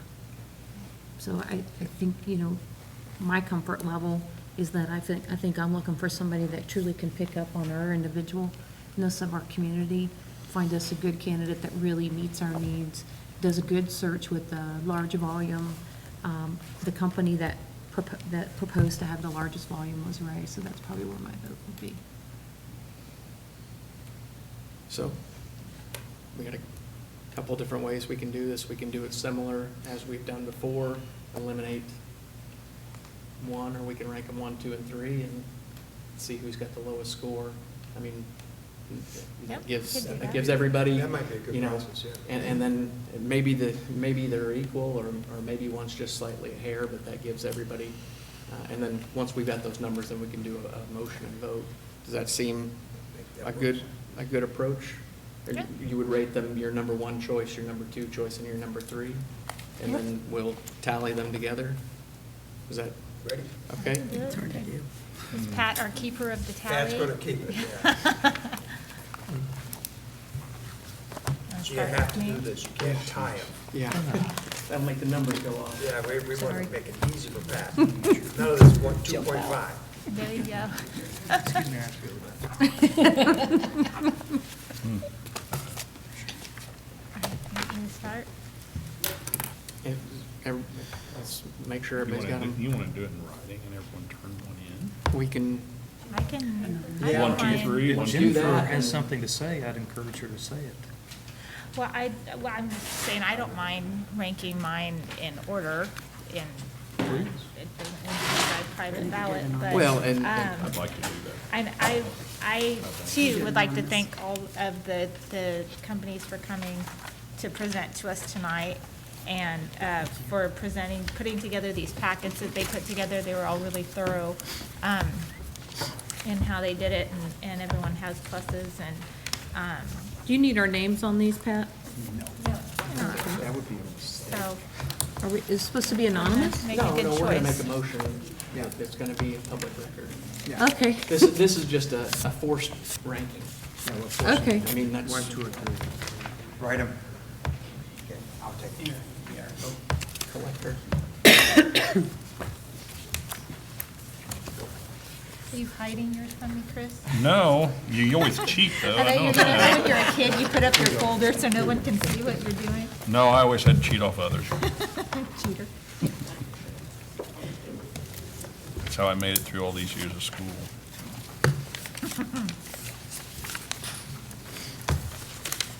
It's a tough decision. There we go. Definitely. And Sherrick, I think they'll all do a great job. And they're all Yeah. going to listen to us, is what we want. And in the end, whatever we say is a good thing, parents might be doing also, and just didn't accentuate it. You know, their success rates probably matter a lot. But I think they're all relatively successful. And, you know, like their I'm gonna give you retention. mine, if that's okay. Yeah, and they all kind of have that guarantee. and- Pitching after one right now. Okay, thank you. You need to please keep your seat. You don't need to be over there interfering with Listen, I'm pretty direct and I'm open, so. that. You were direct. That was I don't mind impressive. saying that. Boy, that was right up. Come on, you all have opinions. You're right there in front, weren't you? We have, we In don't trouble. even need to count, we have 6 that are Ray Associates, and we have one that isn't. Okay, so there's 6 ones for Ray and Associate. Okay. Yeah, 6 So, and 1. so with that being the preliminary, would somebody like to make a motion to? I move that we Ray? accept the Ray and Associates proposal to help us with our search for superintendent. I'm sorry, I didn't hear that. She's moved for Ray and Associates. It was 6 ones for them. I second. All right, Linda and Sherrick. If there no further discussion, please vote. Yes. I don't like spending the money, but apparently this is just one of the things of business. And I vote yes. Yes. Yes. Yes. Yes. Yes, okay, that is passed. So thank you to BWP. Thank you. Thank you, McPherson, Jacobson. And Thank you. thank you, Ray and Associates. We'll take 5 minutes just so we can pay our respects. I don't mean that respect. Did someone die?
Public comments. Does anybody have a concern if I move the public comments? They're not about anything that's above that. That's fine. That's fine. Any concern? I'll let them go home. Okay. No. Yeah. Okay. Thank you, everybody, and thank you for joining us. We've got some public comments. We're going to start public comments, which is item F on the agenda. And is there a particular order? I have. Yes. If you've got an order, I'm happy to hear it. And then, are you going to go first? Yes, I am. So I'm Okay. going to go first. I'll introduce myself. So and then- let me read this to you, and I'll read it for everybody so you guys can remember, and I won't have to read it every time. And I have a question. Yes, ma'am. So 3 for each one? That's, Okay.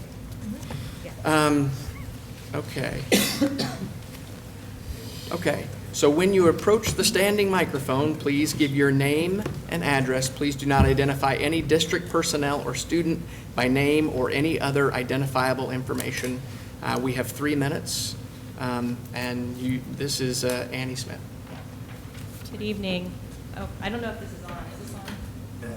It's recording, I think. Okay. Good evening. My name's Annie Smith. I know all of you, and many of you very well, and I want to thank you for having us this evening. I represent the Joplin support staff.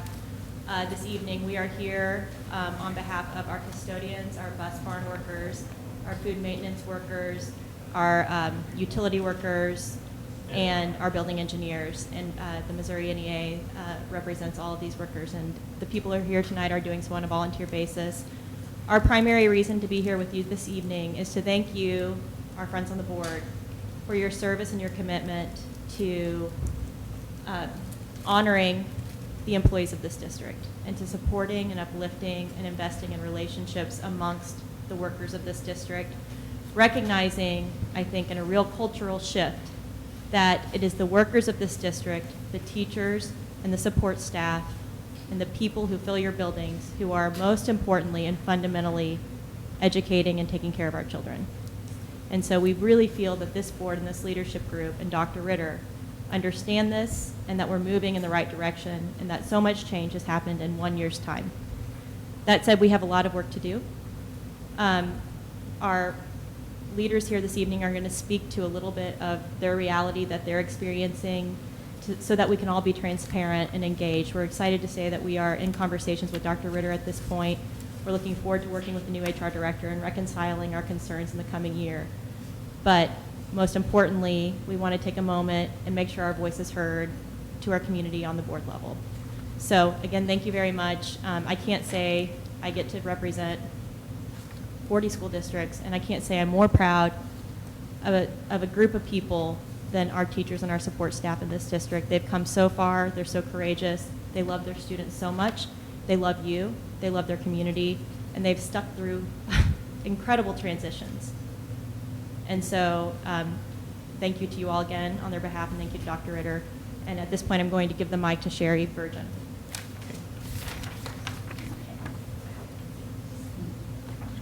Sherry, can you state your name and address so we can get it in the record? Thank you. Yes, Sherry Virgin. I'm a leader of the JSP. I'm not normally a public speaker, so this is going to be hard, so bear with me. We have come a long way in the last year, and the improvements are taking place daily. It is evident in all aspects of the district. For me, that was the first sign that we were on the road to great things happening in this district. I won't say like it was years ago, because we all know even then we could improve. We now have the ability that when people talk about our district, they will say Joplin was down, but they are back now better than ever. We need this to attract teachers and other support staff to our district and take care of their needs so they will want to stay longer and can afford to. As a JSP leader, I want to be heard as a voice for all support staff, so the changes can be made and fix the deficiencies of all areas. The people of the bus barn and aides have suffered many changes these last 3 years. The changes being so drastic for the majority of us that have been there for years, and always had the opportunity to work as many hours as we needed, no longer have those options. And by doing that, have caused huge financial hardships on valued employees. But even just as detrimental to employees a shortage of 15-plus drivers, greatly affecting the children of our district, which is why we are here. We had all of our extra work taken from us. We had a paint crew, mow and trim crew, and utility crew that enabled us to work all summer and during school breaks and between rounds to take care of all the needs of our schools and grounds. When we lost the ability to do that, the need for work was still there. So custodial staff are taken from their schools to do all that we would do, taking away the time they need to prepare the schools for the children. Even more catastrophic are the issues we face with peers, our retirement. On a brighter note, we've had the opportunity to meet with board members and share with them our needs. We have seen proof that they are working hard to see that changes are made. We just recently, well, as of the start of the new school year, found out we are getting a raise. For us, that was a great step forward. It will be a long road and will take time to fix the issues at hand. But we know that the board members will do all they can for all employees. And finally, we got to meet with Dr. Ritter, and this is huge for us. We met with him last week. I'm sorry. He is aware of all of our issues and needs. For me, this was monumental. He will be working with our transportation director and our UNICERV representative, and we will meet back in July to find resolutions on our issues.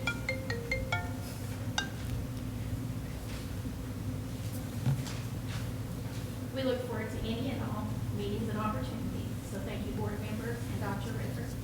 So to sum it all up, we are looking forward to changes coming in the school year and all opportunities to do the jobs we are so passionate about, to take care of the students of Joplin schools and our families as well. Thank you, Sherry. Thank you, Sherry.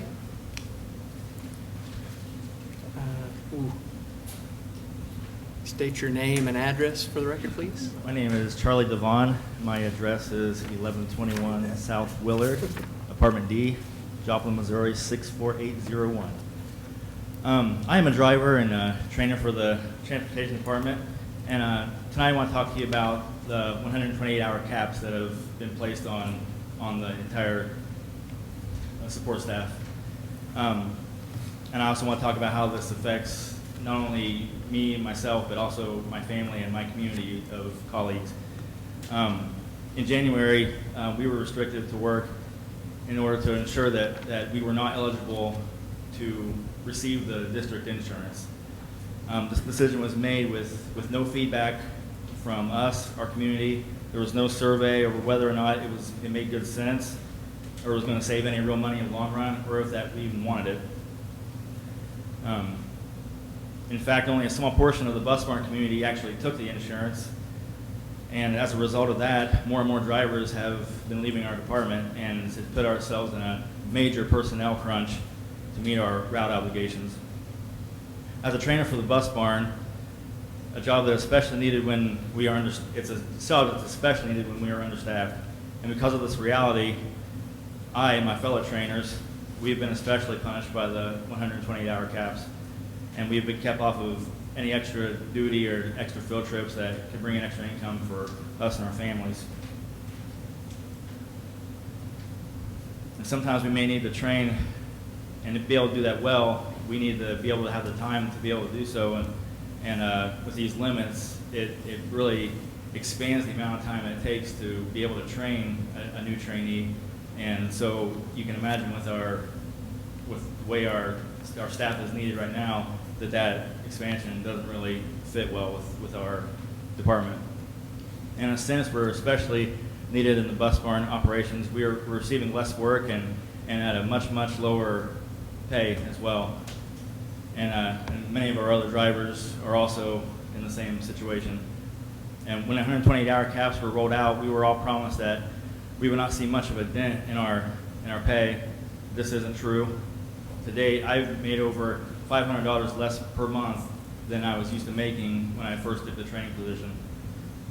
And if you can imagine, I have young children that I need to support, so it makes it especially difficult to maintain their livelihood when I'm making so much less per month. And it's my desire and the desire of my colleagues that we work in an environment that's safe and employee-friendly, that we can come to a job that we can support our families without sacrificing time with them, and we can respect and follow great leadership. And on that note, I want to thank the board for working with us as employees, and Dr. Ritter for continuing to work with us and on this and our other issues. Thank you. Thank you, Charlie. Good evening. My name is Dale Foley. I live on a farm just outside of town. Got to bear with me. I don't normally do this, so hope I don't slow my time. Here we go. I'm here tonight to address one serious issue that we have in the district. I'm a school bus driver, and I'm very proud to be a school bus driver.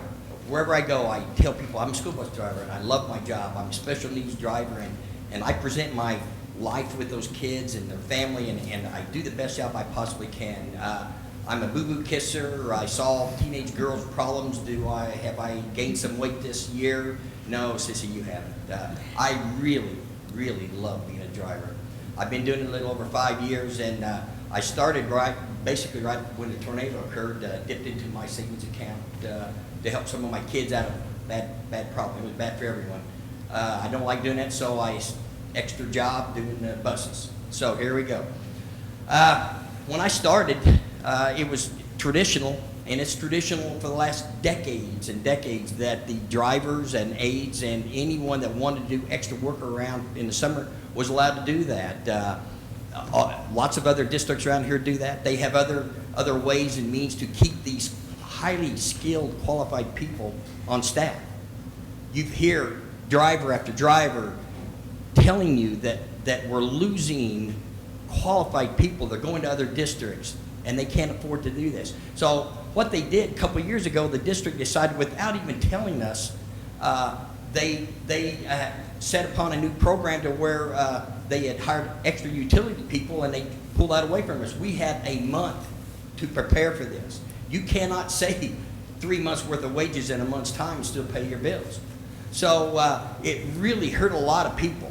What we did as a group, we pulled together. We helped those that needed help.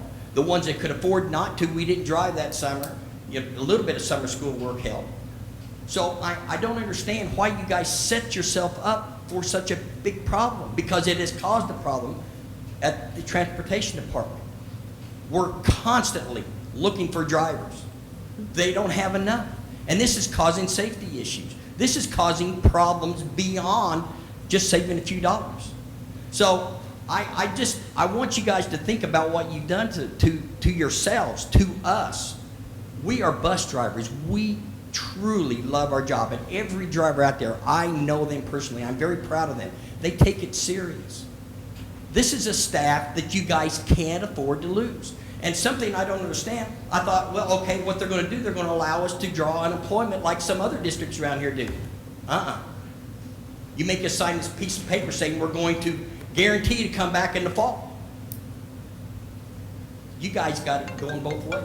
You take it away, and then you make us promise we'll come back. That's not right. It's not fair.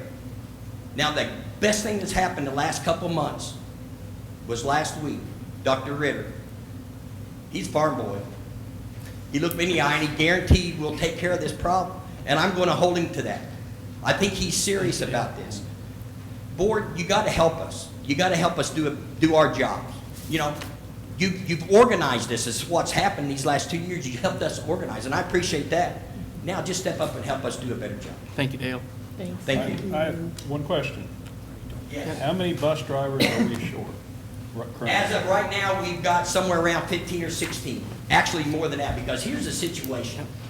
We've got Dave Pettit, he's juggling constantly, and I feel sorry for the man.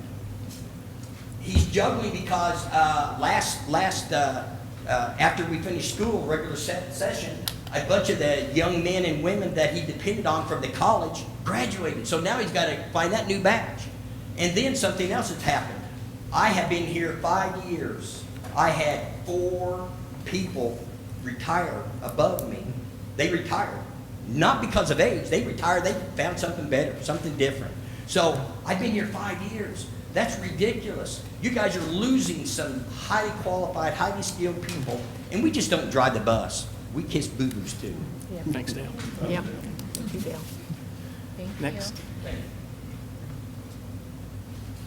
My name is Charles Virgin, one of the leaders of the JESP. I don't know how I'm going to follow that. I'm just going to touch on one thing that hits home with me and my wife, Sherry. I'd like to tell the Board of Education and Dr. Ritter about my experiences with the currently lost pension for my wife. According to Missouri law, all support staff employees have the right to a pension benefit if they are regularly employed and work straight for at least 20 hours a week. Sherry has driven a school bus for the district for 20 years and every week worked more than 20 hours by far, not 21, not 22, not 25. We're talking close to 40 hours a week. Despite that fact, she currently has no pension with peers, the state support staff retirement system. I want the Board of Education to know that someone within the Joplin administration made the decision to cut the employee's benefits in the year 2000, likely as a way to save a few dollars despite breaking the law. It's heartbreaking to know that my wife, I, or our children have nothing to rely upon as far as her pension should the situation of retirement come. She has no security. It is my hope that the Joplin School District and the Board of Education will make this situation right because it's wrong and it currently affects many. Many people who love the school district, love working in service, and love the children that they transport. Thank you all very much for your time, and thank you for your hard work on this. Thank you, Charles. That was the last one. Thank you, guys, Thank you. for the comments. I just want to thank you guys. I always maintain bus driver is the hardest job in the district because you have to get those kids to us safely. And thank you for bringing these issues to our attention so that we can fix this. Thank you for coming, guys. Thank you. Okay, we're going to start with E1, Board President's Report, celebrations. We did have a couple of celebrations come up. FTC Skills USA received a $2,000 grant from Lowe's to help fund their trip to Louisville, Kentucky. So that was a great thing for the community to step up and help them to make it to their national competition. And we've also got coming up, open house dates are already set for the 2016-17 school year. So there looks like Monday, August 15th is for middle schools and early childhood center and the Irving Kindergarten. And Tuesday, August 16th for the elementary schools and the high school and FTC. So those two items came to me. Next item, Policy Committee. Linda, Jennifer, if you guys have an opportunity to meet. We did, and we've got several policies that will be, yeah, it's been a while. We've got several policies that we'll be discussing further. Oh, yes. First reading tonight, yeah, that reading, yeah. Okay. Data Analysis Committee. Oh, can I just say, we did add some, we're starting to add some members to our committee, which is kind of nice. So we're getting more input and that committee's growing, so. From throughout the system. Yeah. Okay. That's nice. Excellent. The Data Analysis Committee. Sherrick, Lori. We've met a couple of times. We've met a couple of times. And we've identified some community members, parents that we would like to invite to be on our committee, and we're meeting again in August. Yep. Did you forget So something? we're going to be Dr. Ritter? making calls in the near term. And we'll Some of us have made those calls, Doctor, and I know, I saw that, I need to make the. and been very successful with those calls. I hope that you are as well. Yeah, thank you for making me feel so good. Just throwing that Pat, out make a there, note. right? You need to remind him. So, Finance, Salary, Benefits Committee. Last time we met was when we talked about giving the raises, and I think our main goal that we identified was that we want to extend the salary schedules for the classified to 30 years. We didn't realize they stopped at year 15. Yes. Okay. So, But we're also going to be talking about, just to remind the committee, about bringing the staff, the classified staff to the table as far as talking about salaries. Everyone having a part in it, Yeah. yep. Yeah. I agree. Okay. Excellent. Moving in the right direction. All right, Safety Committee. I think We're going to meet July 6th. Okay. That took a while to set And I will up. be on the river. All right. We'll get that kicked off, and then I'm sure we'll have another opportunity to meet together. Superintendent's data. Couple things for you. First of all, we are in week 7 since school dismissed. Isn't that hard to believe? And so we're really kind of halfway through the summer already, pretty close. So. You just made a bunch of kids cry, I right? know, I'm just telling you, it's But make unbelievable. parents Not that very they're happy. watching the board meeting. Yeah. So anyway, just to remind everybody that we are adding days to the school year next year, and that, of course, will help bus drivers and others as well. But either way, I think that's a celebration.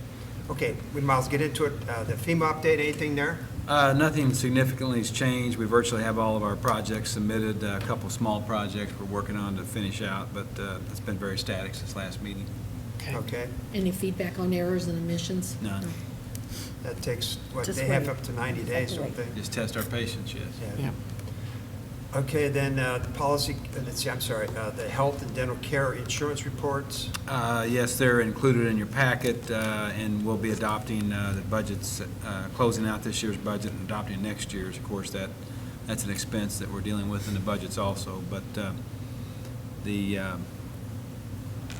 so nothing in particular to offer there unless there's questions by anybody. Okay.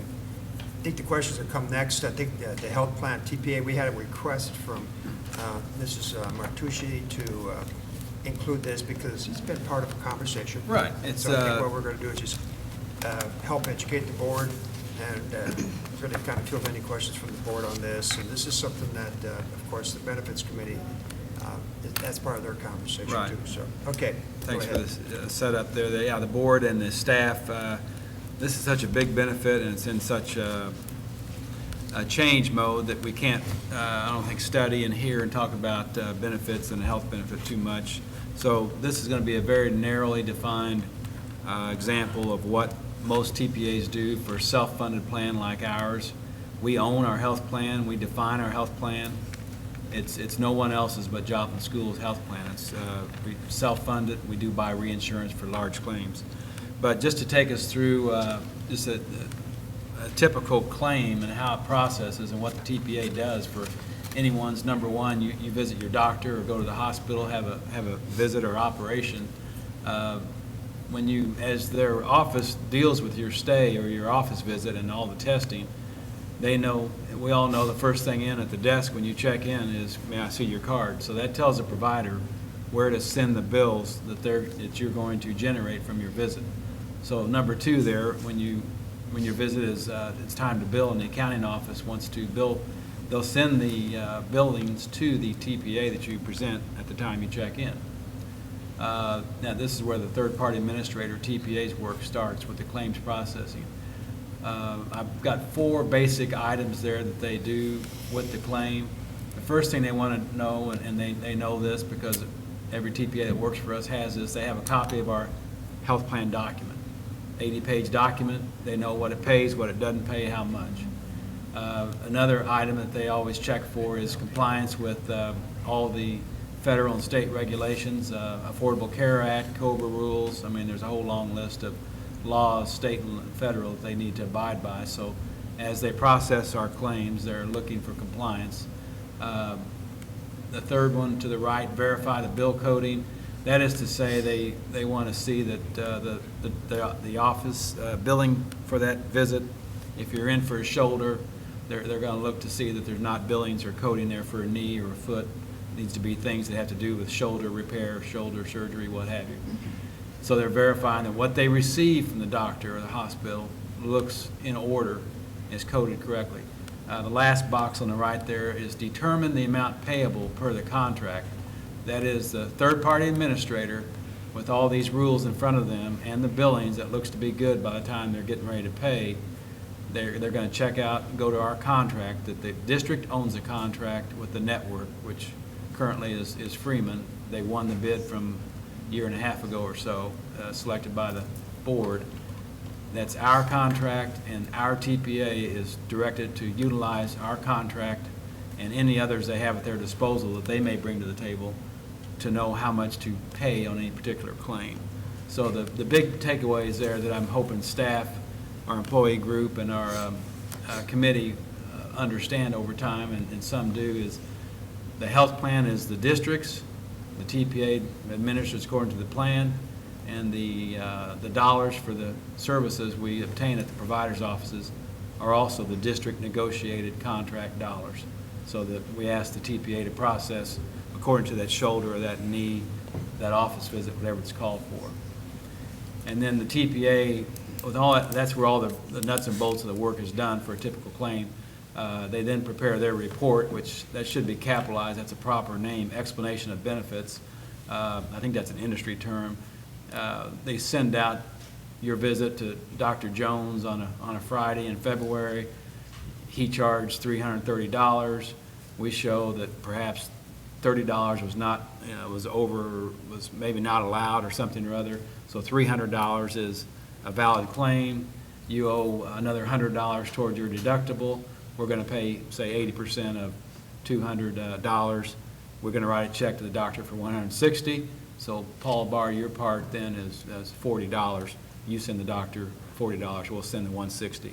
That recaps everything for the doctor's office. That statement. It's a very busy statement.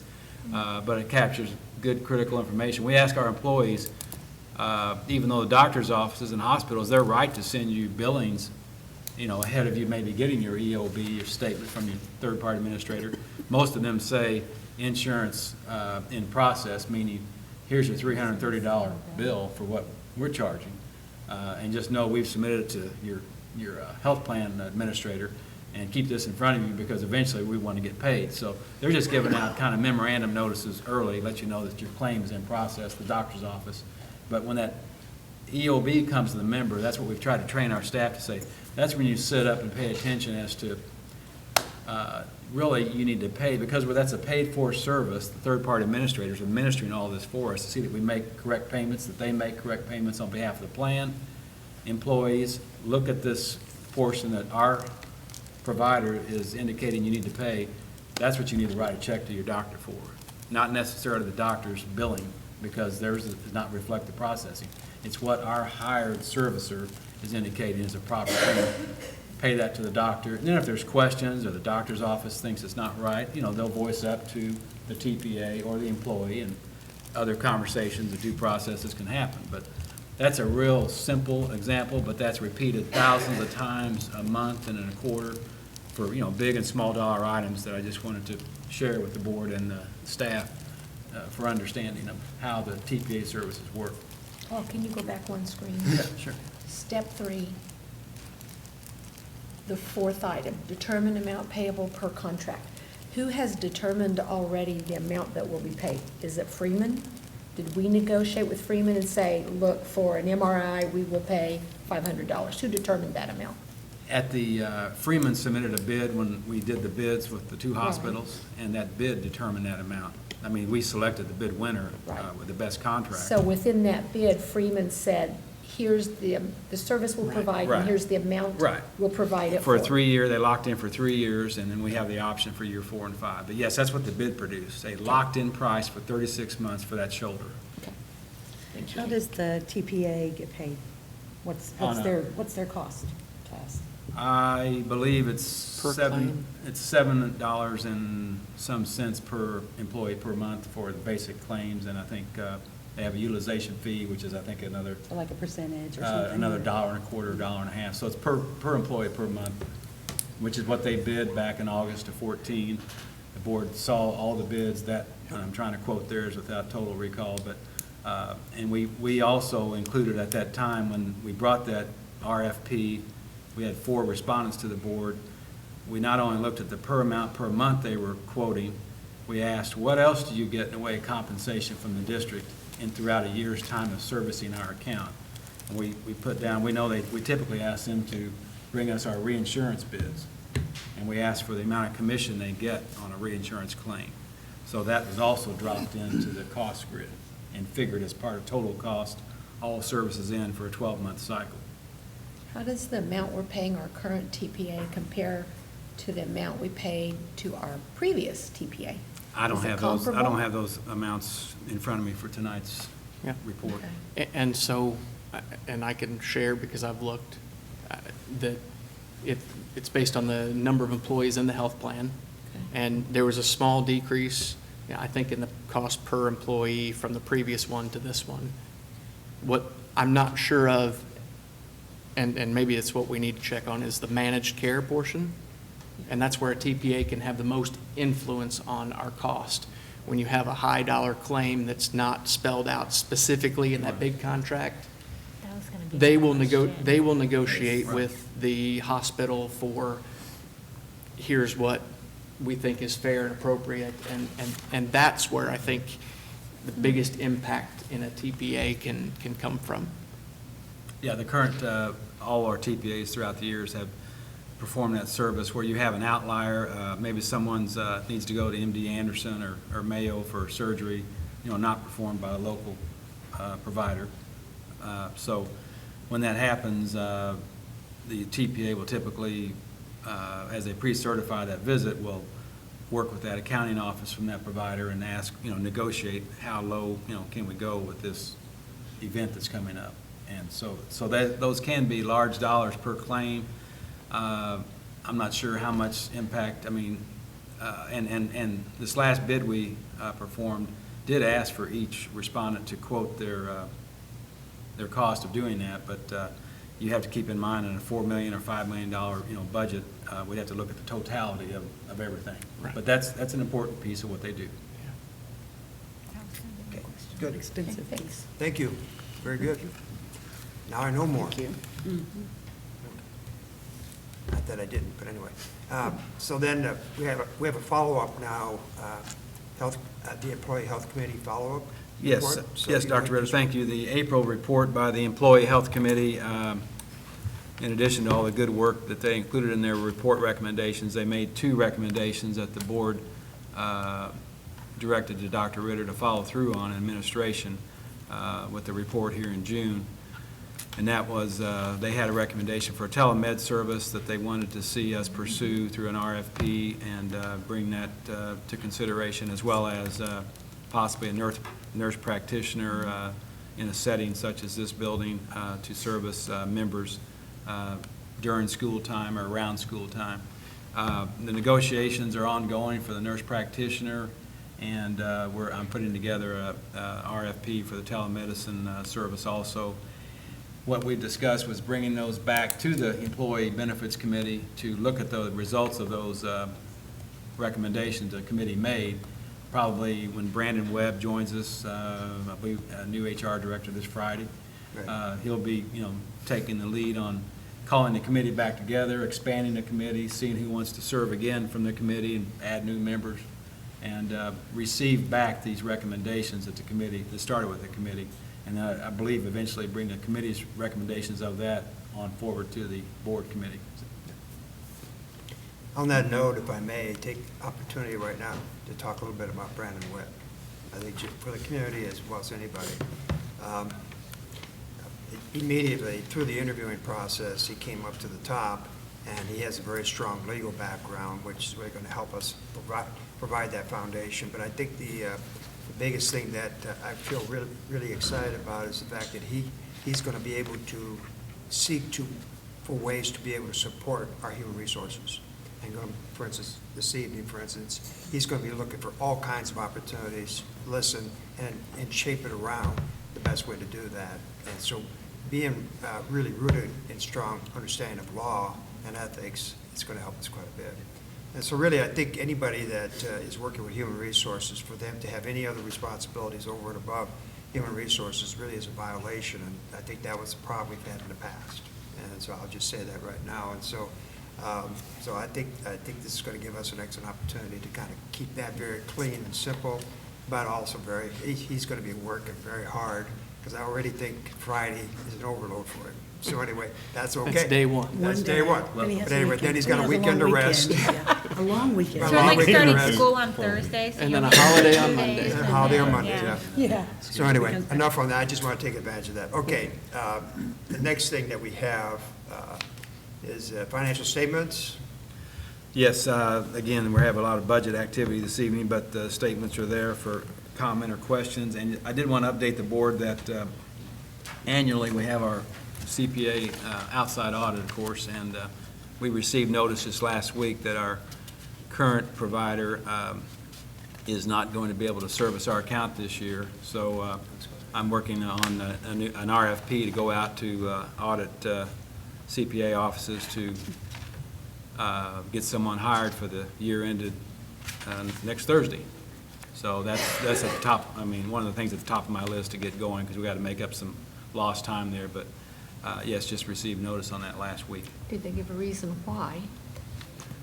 Pointed to some peer review work that in the CPA business world, they peer review each other's work, and that had, he indicated that had backlogged on the side of the peer review firm that's going to look at their work, the Men's Churchwell work, and that until that was completed, and it wouldn't be completed for some months, he could perform our engagement. So.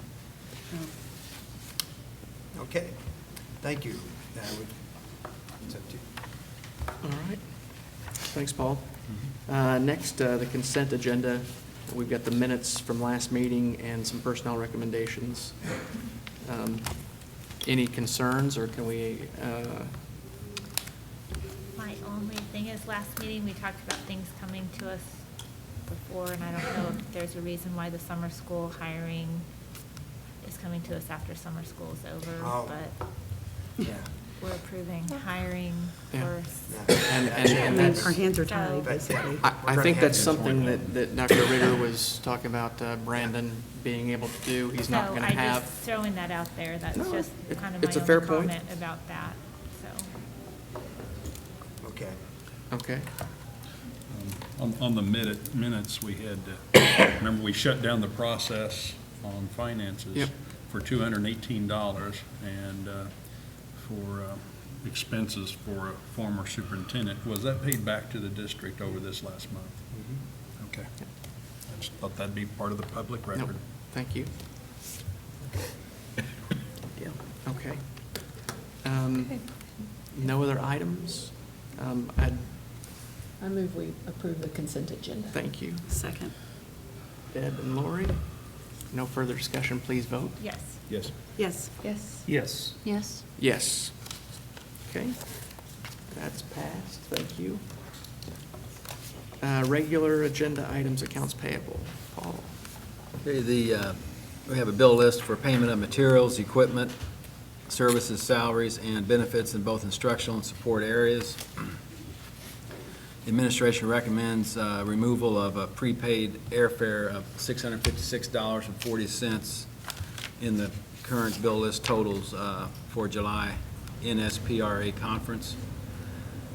With that, the administration recommends a payment of bills in the amount, net adjustment amount of $11,915,833.36.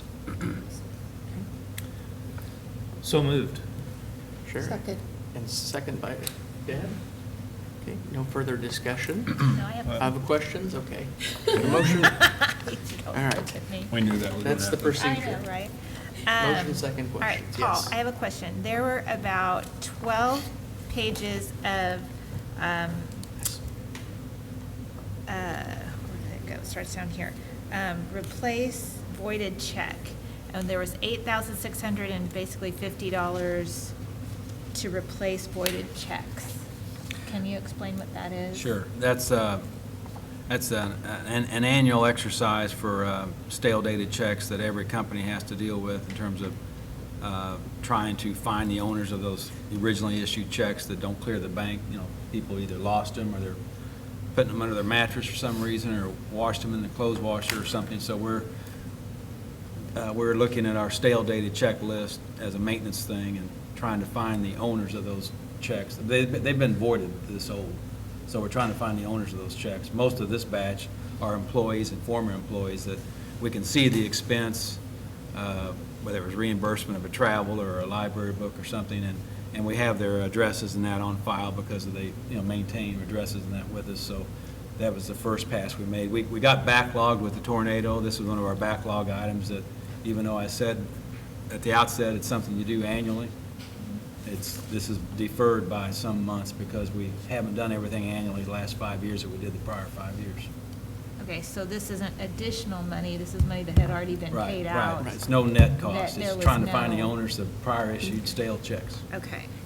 And then I have a question, and maybe this question is more for Norm, or Pat, actually, but we're paying our MSBA dues of $9,778. Do we know what we're getting for that? We've asked about that in our policy meeting, kind of what services we get for our membership. Have we figured that out yet? Oh, the different levels of membership you're asking? Yeah. I will have that for you at policy meeting. Okay, okay, so that was the question. Yeah, 'cause that's a lot of money. One big part of it's policy, is it not? It's They're policy, writing but it's also, policies. it's policy, and it's also attorney. Okay. There's an attorney. Several pieces to it. There's several things here. We can get you a detailed list on that. Okay, because we've That talked makes about sense. that and what we wanted to do. And then, and this is, I guess this is a question of, is this going to be reimbursed? There's a food thing on here for a track banquet, which is about $1,300. Doesn't Booster Club pay for the banquets, sports banquets? I always used to get a bill for those when I was the treasurer. Maybe if I know what you're looking at, what coding's on there, can you give me It's this one. Okay. It could, Is it a pass-through? that's what I I'm. think that's the question. Yeah, that's what, it's a That's school. what I'm wondering, is if it's, Right. I added some definitions that I'm reading from here, but last page of your bill list identifies that code 1439 as an activity code. So it very well could be that they're working with the boosters to help fund it, but the district might be making, ordering the food in that, that's that going they to be pay for it reimbursed. and that was just my question. Right, Is so it Booster Club that? activity gets funds billed are that? reimbursed by non-taxpayer funding. Right, right. I just was wondering about that. And then I kind of think probably my last question, because you answered my other one. There's a $2,800 electronic systems company voice message alert for North Middle School. We're looking at, did you get an Yeah, answer I back got an on that? answer. You want to go ahead and Okay, share I it? didn't get the answer on it. You typed it, so you remember it much better than I read it. 20, that was it was a safety audit item. I believe it was related to It's the. maybe the voice activated call out, fire door, the fire doors, voice Right, activated. Fire doors locked. I Right. saw that piece too. We had a shortcoming there that we repaired with this purchase, safety audit. Okay, but that's not part of It's not part of the big package. No, it's not the communication shout point thing dialer, no. that- There's other dialers that work with other systems that Okay. operate internally. Okay, I have one question. Sure.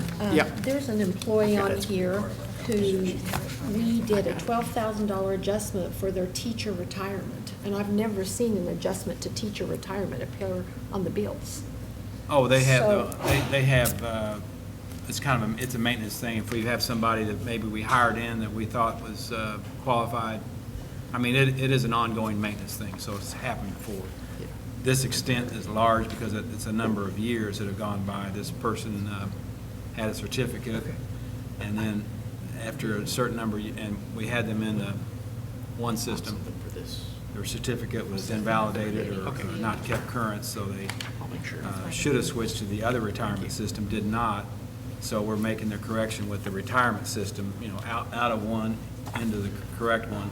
Retirement system has paid us the over amount from the funding of the wrong system to back up that payment, and now we're squaring with the employee on So getting it's them an in the NR right as system. well? It's an offset on So this. it's not that we didn't pay into this person's Right, retirement. it's in the wrong It's one. we put it into the wrong Right. retirement system, they refunded, and now we're Right, putting it it's into the correct right, it's a retirement wash. system. This is a wash transaction for that. There's a lot of years involved there, that's why it's so large. But typically, we'll have some of these, because we might hire a teacher with some small amount of credentialing to do in August, and, as HR tries to stay on that, to work with them to try to get it done, they may cross the finish line, or sometimes that last little piece never gets finished. And so then administration, and maybe they lost interest in the job, so we've got them in a system that they don't belong in. So, it's kind of like the stale dated checks. There's a certain amount of maintenance that goes on all the time in these. That one spanned a number of years, got to be a large one. And is the amounts we pay into each retirement system the same? It's not, is it? No, Because in because- PSRS, we pay like Yeah, because there's no Social Security or FICA. I mean, whereas the classified, you pay 6.86 versus 14.5 because classified also gets the Social Security benefit. Right. Okay, all right, thank you. I've got just one. Hey, go ahead. With talent education, it's an HR software, I understand? It's a workflow software. Okay. Well, from my understanding from principals and some teachers, it's not very user-friendly. But second of all, with a new HR director coming in, is it right to renew this? And they may come in and say, oh, that's not a good program. We need to go with this. And I'm just asking, should that be put into next month when the new HR director can say, hey, I like it or I don't like it, or I've always used something else? I think that's a call for the new HR director perhaps, rather than renewal now. But my question is, if we renew it or we don't renew it tonight, is it going to go dark within the month? Well, it's a great question, and answer it tonight. I mean, I know this is a workflow, and I'm not quite sure what the period of renewal is, if we're renewing this July 1 or August 1. If it's out there a ways, we have some time, we could consult with Brandon. I also think that, the new HR voice is important, but as you refer to the strategic plan, the voice of all the users, which you referenced some of the voices, it's the voice of the system is important also. So if you, I just don't know how imminent this bill is due. Yeah, I would suggest, because the HR director, this is way too early, and you work HR. I mean, there's I think we need to do it 1 year, and test it, and study it, and I have some ideas around it as well. So I think there's some flexibility within it. Do you like it? Don't know it well enough. Okay. I'm going to be in a new role, working directly with that. So anyway, we have some principals in the audience. Any comments there? Any That's unfair. That's unfair. I shouldn't Paying ask. attention. I shouldn't ask that question. It's like getting called in the classroom. That's evaluation. Okay, so, all right. Probably could be how we use it within. I think it is. I think there's flexibility. It gets a little better every time. I mean, Is it a new So system? So does asparagus. I do recall when we implemented that, there wasn't a lot of training on it, so it was No, I like, think- here. It's also hiring, it's a portal for applicants to put in and hire from, so It it's. really is a director of It's a HR. multi-faceted task. So do it for a year and then let him. And I want to make impact But we've been on it, using it too, for so- 5 so years. he and I need Yeah, it's to been work 4 or that. 5 years, so. Yeah. We'll know from tonight that, and to put it in front of Brandon. To make sure that do a it's system not an review of it. auto renewal. Well, and that may be the other thing, if it's, we just want to be sure it's 1 year, Yeah. as opposed I to think we want to be it's- sure that's not a well, we'll check 3-year. on that. We'll check on that, It's just a report back, renewal. but Yep. This is a- usually we have the option to renew. I just look at things too much, I guess. No, that's good. No, that's a good point. Feedback for Jennifer on the Landtel Communication Service.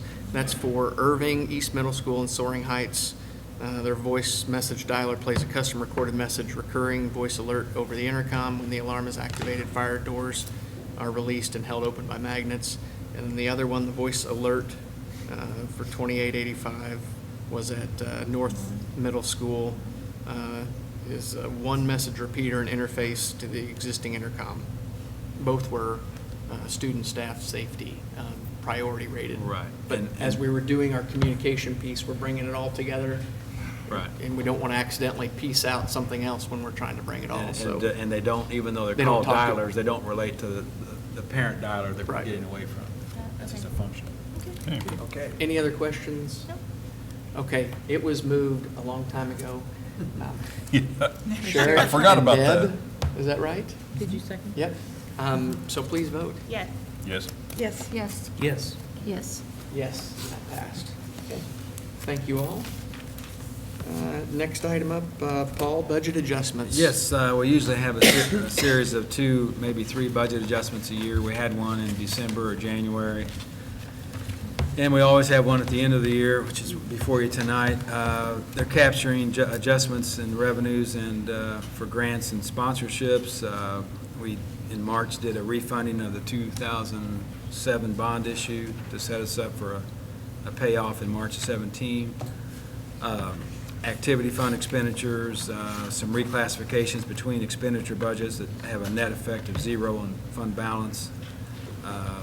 the changes we made to the health fund are reflected.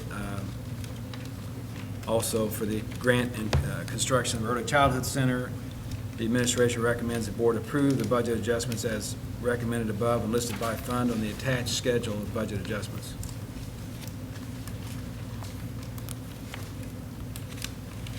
I move that we approve. Motion by Sheriff to Second. approve, second by Linda. Discussion? I've got a couple questions, Paul. So, number 7, a budget adjustment is recommended to establish budgets for previously approved CDBG grant and construction of Early Childhood Center. Did that money already come in? And No, it was no. just put in a different, or No. we're having to? We just wanted to reflect what the board had adopted, a $10 million project, or 9.75 with action this year. So there's really been, all we paid out this year, I mean, so the need to book this is not to spend this kind of money in the next couple of days. It's just to reflect that the board action this year, back in March or April, when the board gave the go-ahead for that project. We wanted to get the numbers lined up on the books. We also have the unspent part, which is 9.7 or 6 million in the original budget coming up that you will look at also. So it's Okay, just. but that's not like taking district money, building the account, and then No, waiting for there's no money to district money in come the in. project. It's just Okay. reflecting what the board moved Okay. this year. Okay. We spent very little of it for the grant administrator. Okay, okay. And then what does this mean to revive health plan fund revenues and expenditures for a large claim year? Just if you can, Is that number? number 8. Right. So just where it says, I guess where We had- my question is where it says preparing for a large claim year. Are we anticipating a large claim year Well, this yes, year? we have all year, because we've been an uphill battle to try to have enough funds to pay claims. And that the health claim fund is set, the health plan fund is set up to where revenue needs to equal expenditures, because that fund is self-balancing, we can't Right. be showing a deficit or anything. Right. And we don't want it to really, necessarily, we don't need it to be balanced evenly. So none of us has, in spite of history and looking at our last 2 or 3 years worth of claims, we want the revenue and expenditures to reflect the increases we've seen this year, as well as a little bit of padding, because none of us, it's just too hard to predict the ceiling of claims between now and the end of the year. I Right. mean, we don't have claims in from May yet, so there's no cost to overestimating an expenditure budget, but there is a cost to it with the state statute. You cannot spend more than you're budgeted on your expenditure budget. So we're just providing a little bit of a cushion on top of the increases we provided this year. Okay, but that's not, because we pay 80% and employees pay 20, we're not increasing the employees No, portion there's been no anymore. change to anything you adopted at this point. It's merely Okay. trying to manage a budget and keep that balanced and anticipate some Okay. claims that we don't have knowledge of today. Okay, before okay. As the year closes, All right. June 30. All right, good, thank you. Any other Sorry. questions? Okay. Please vote. Yes. Yes. Yes. Yes. Yes. Yes. Yes. Okay. That passes. Wonder who's next. Paul. Having the original budget, or the June 30 budget behind us there, we look to next year with the original budget compilation. And the budget development this year, it was from, in different pieces, of course. It brought in the capital outlay budget, the small $2 million or $1.9 million budget we adopted in March or April. And then all the raise packages that we adopted both in May and June 16. But along the way, as you reflected on the wall there, the strategic plan, in addition to having input from school sites on this budget relative to those pieces I just mentioned, we had the public participated in the development of the strategic plan, which gave reference to resources and priorities, as well as administration and the board. So it was a very broad-based budget development that helped build this document. I won't read it all, it's 18 or 20 pages, but we do recommend for next year, 17, a balanced budget in the operating fund, which is always good.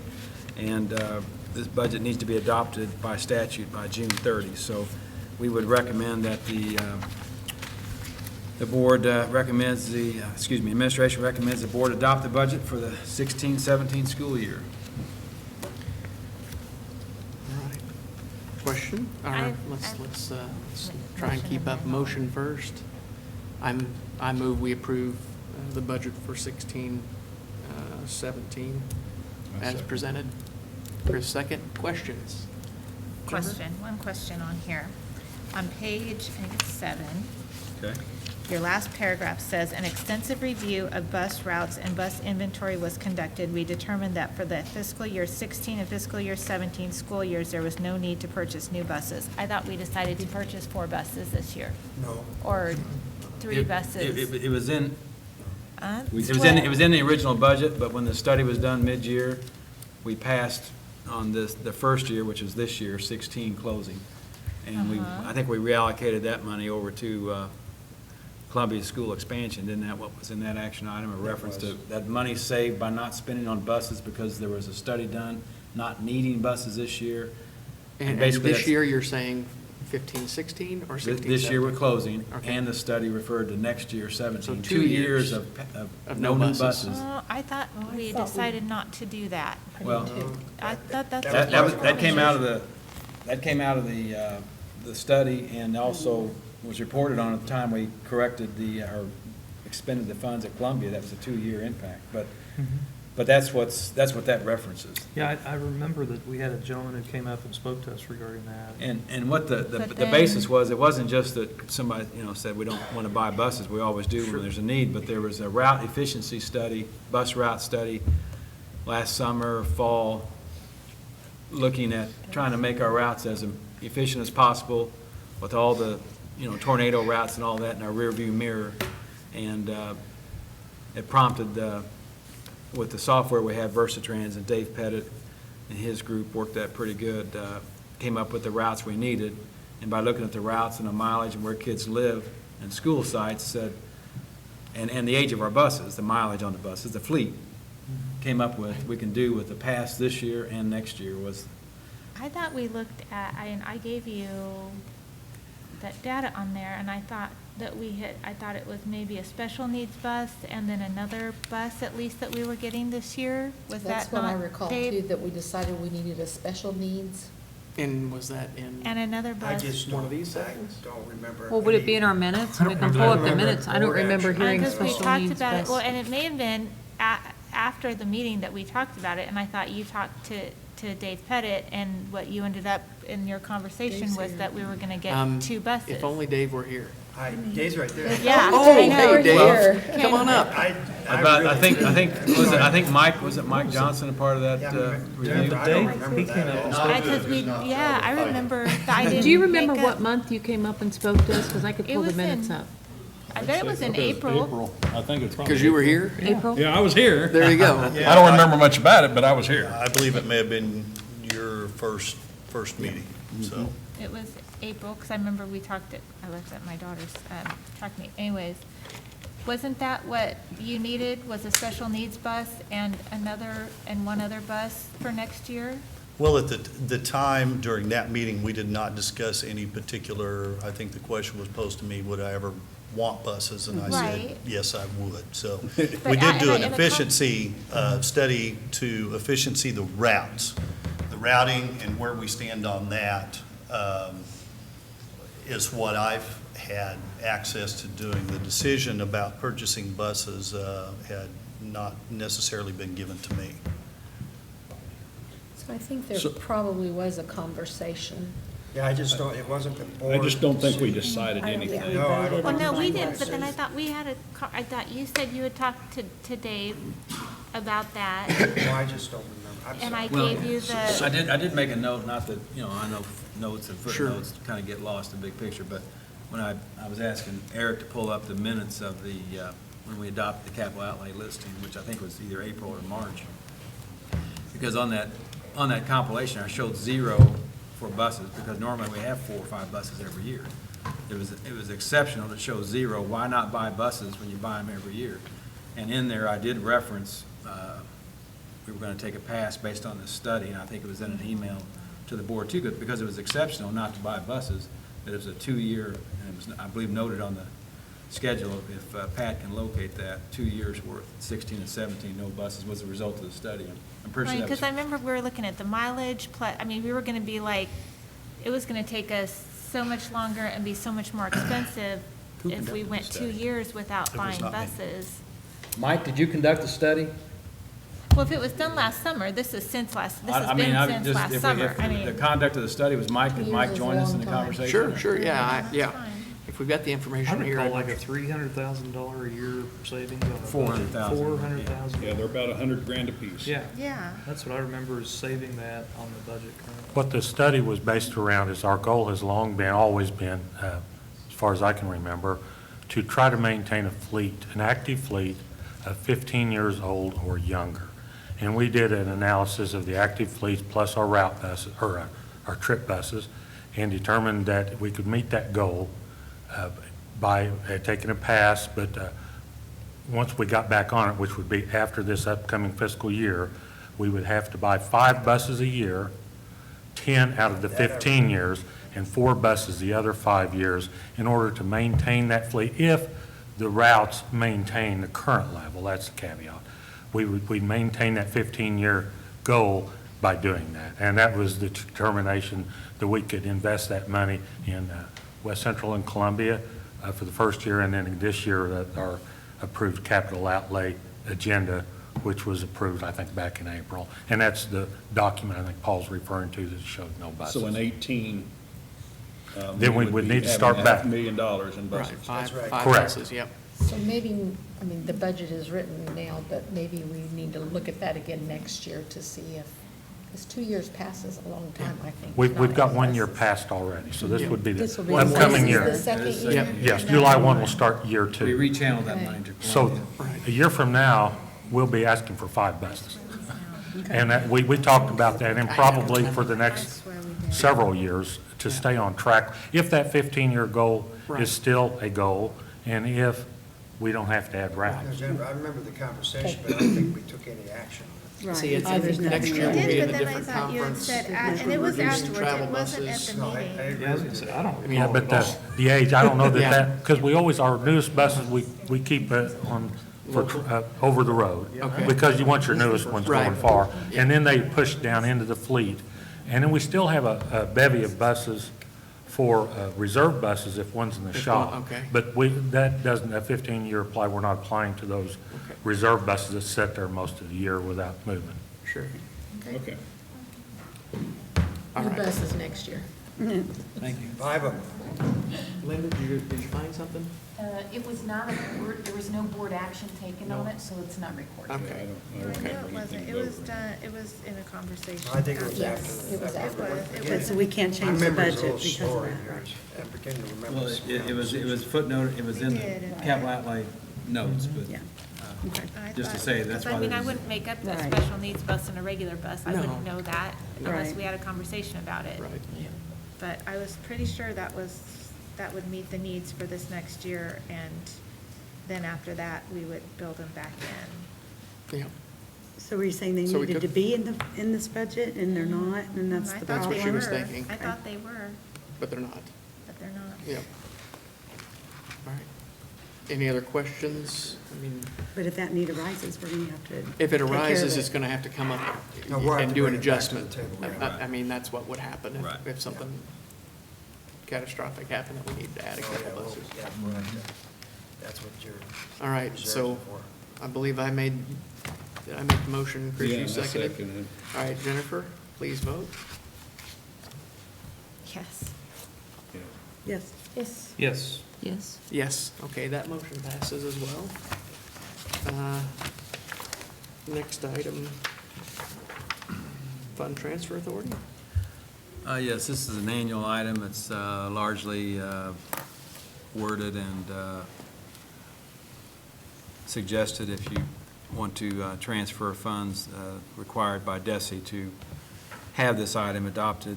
This is an authority request. It's not anything that will set off a transaction. As I mentioned in my email to you earlier last week when this was sent out, having this authority gives us the maximum authority from the state to transfer this amount because the state is very particular about how much they give you in the general formula in terms of wanting to help you buy capital assets. Their primary interest is in the classroom, as it should be. So, but by having this authority, as I mentioned in the email, I'll bring back to you for discussion, as I did last July, looking at the prior June 30 closing, when we get the trial balance of the preliminary statement, enough numbers together in the third or fourth week of July to see balances and start to see the end of the year financials come into focus. In July, we'll have a discussion about what our balances look like they are ending up to be, and how much does the board want to transfer from Fund 1, which this authority adopted tonight gives you the ability to transfer over to Fund 4 if you adopt this. How much do you want to transfer over? We can have that conversation in July, because we're not going to make any transfer until we get ready to close the books around the fourth week or early August. So we can have that discussion, how much later with this authority. Because Fund 4, keep in mind, there is no levy over there. To fund capital outlay and to have monies for a bank of air conditioners to go out of the school because we thought they'd give us 1 or 2 more years and they didn't. You're riding the shoulders of transfers that the state allows you to make from the operating Fund 1 over to a fund that has no levy. Okay. I move that we approve the fund transfer authority. Motion by Deb and Second. second by Jennifer. Any questions? Please vote. Yes. Yes. Yes. Yes. Yes? Yes, okay, that passes. Thank you, Paul. Student supply bid. This is just a standard supply bid. We have funds in the Adopt an Eagle Fund to fund this. I believe the balance, it's inside the overall activity fund, the Bright Futures Activity Fund, which I think was around $305,000 at the end of May. This particular fund, I believe, it's a sub-fund inside that general amount of around $30,000. So present this bid request to meet this need for our student supplies needs. I move we buy student supplies. All right. There's a motion I'll second. and a second. Now questions. With a question, did the principals get to tell you what they need? They funneled their, I believe our staff worked with, community engagement staff worked with principals to do just that. Okay. I don't have firsthand knowledge of that, but Okay. that's I what. see head Thank you. shaking back there. I That's want the to make sure purpose. principals are getting what they need. All right, so motion by Lori, second by Deb. No more questions, please vote. Yes. Yes. Yes. Yes. Yes. Yes? Yes, and that motion passes. All right, staff evaluation software renewal. I think Dr. Ritter. We already talked I about already it. We talked paid about for Yeah, it, we already took care of it. Yeah. Okay. So we need, but does it tell us in there if Try it's a again. 1 year? It says annual Annual fees are fees. due at this time. Okay. Sorry, I should have looked at that No, before I it's- spoke out. Well, it says it's a multi-year process and implementation, though, so. but it's. Right, it's It been, is a it- multi-year But this process is just in a that. 1 year. right now, we're at the But we pay renewal. for it a year at a time. Yeah. Yep. So, do we need to take action on that? I guess we do. I move we pay for talent ed software. I will second that. All right, a motion by Deb, second by Jennifer. Questions? Please vote. Yes. Yes. Yes. Yes. Yes. Yes? Yes, that motion passes. Infinite Campus, Mr. Pitcher. I want to make a note as he's coming up, the title Infinite Campus, and we didn't have Infinite Campus for about a half a day, and so the title Infinite is not true. It's now Finite Campus. It's finite. Infinite Campus is our student information system, and it's where grades and attendance are recorded. That's the bulk of what it does, but it does more than that too. We had focused, when we talked about this, I think last year, the focus was going to be to try to utilize this more. Did that, I mean, is it more user-friendly? Did that kind of, weren't there only certain portions of Infinite Campus that we were using last year? Does anybody else remember this conversation? Yes, I do. And so is it, I mean, are we utilizing it more? Is it meeting our needs or? Is there a way to measure it maybe, that we can tell? are we doing? The As people far that- as I the know, users? I mean, I haven't had any complaints against Infinite Campus and it's meeting our needs, but, I'm trying to recall that conversation, and I don't really recall. Was it around the state auditor's remark about the attendance and that? And Well, we have locked down attendance and we can track attendance Yeah. now. Who's making the changes and everything. We have implemented that since we last talked and the state audit. Okay. And this is a one-year renewal? Linda, you might be referring to, we were trying to get more parents to participate in the campus. Yeah. Uh-huh. We have that now. I don't know the exact numbers, but I can. Well, I think just a general overview, was it helpful, I guess, or utilized more, or meeting our needs was probably more my question. Yeah. There's also a connection between Infinite Campus and the new, what is it? Canvas. The Yeah. website software, the Website. dialer that goes out, that's where we get all the data from. Okay. Is Infinite Campus also. Okay. That's where all the student information's Well, out. doesn't the food service upload have a bridge connection? We with all the- did do that also, where the food service and the Horizon software now talk. And they had not been before. And they had not, it had all been a manual input, Okay. but now it's automated. Okay. So it's the main data warehouse for all students. That's kind of what we're moving towards, is that it really houses all the information for. Okay. And we're trying to make that the unified system that everything talks to. Eric just celebrated his 50th birthday. We He's can't slowly say Yeah, remembering so, stuff. so my memory's Can't say going, numbers, you you know. have to say the Hawaiian birthday. Oh, Hawaiian birthday. So it's Do starting we to come have a back now. motion to approve this? Isn't there a motion by Lori and a second by Deb? Sure. Yeah, there, Yes. there Yes? was. I Okay. just hadn't discussed. And if there's no further questions, please vote. Yes. Yes. Yes. Yes. Yes. Yes. Yes. That passes. Okay.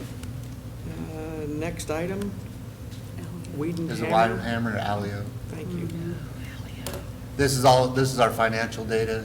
It also houses some of the employee data. And this is part of your normal operating budget? This is part of my normal budget, and is just renew it so we can keep everything on track. I move we're into it. I have a second. Motion by Chris, second by Deb. If there's no questions, please vote. Yes. Yes. Yes. Yes. Yes. Yes. Yes, that passes. Thank you. Local tax effort billbacks. Mr. Bartles.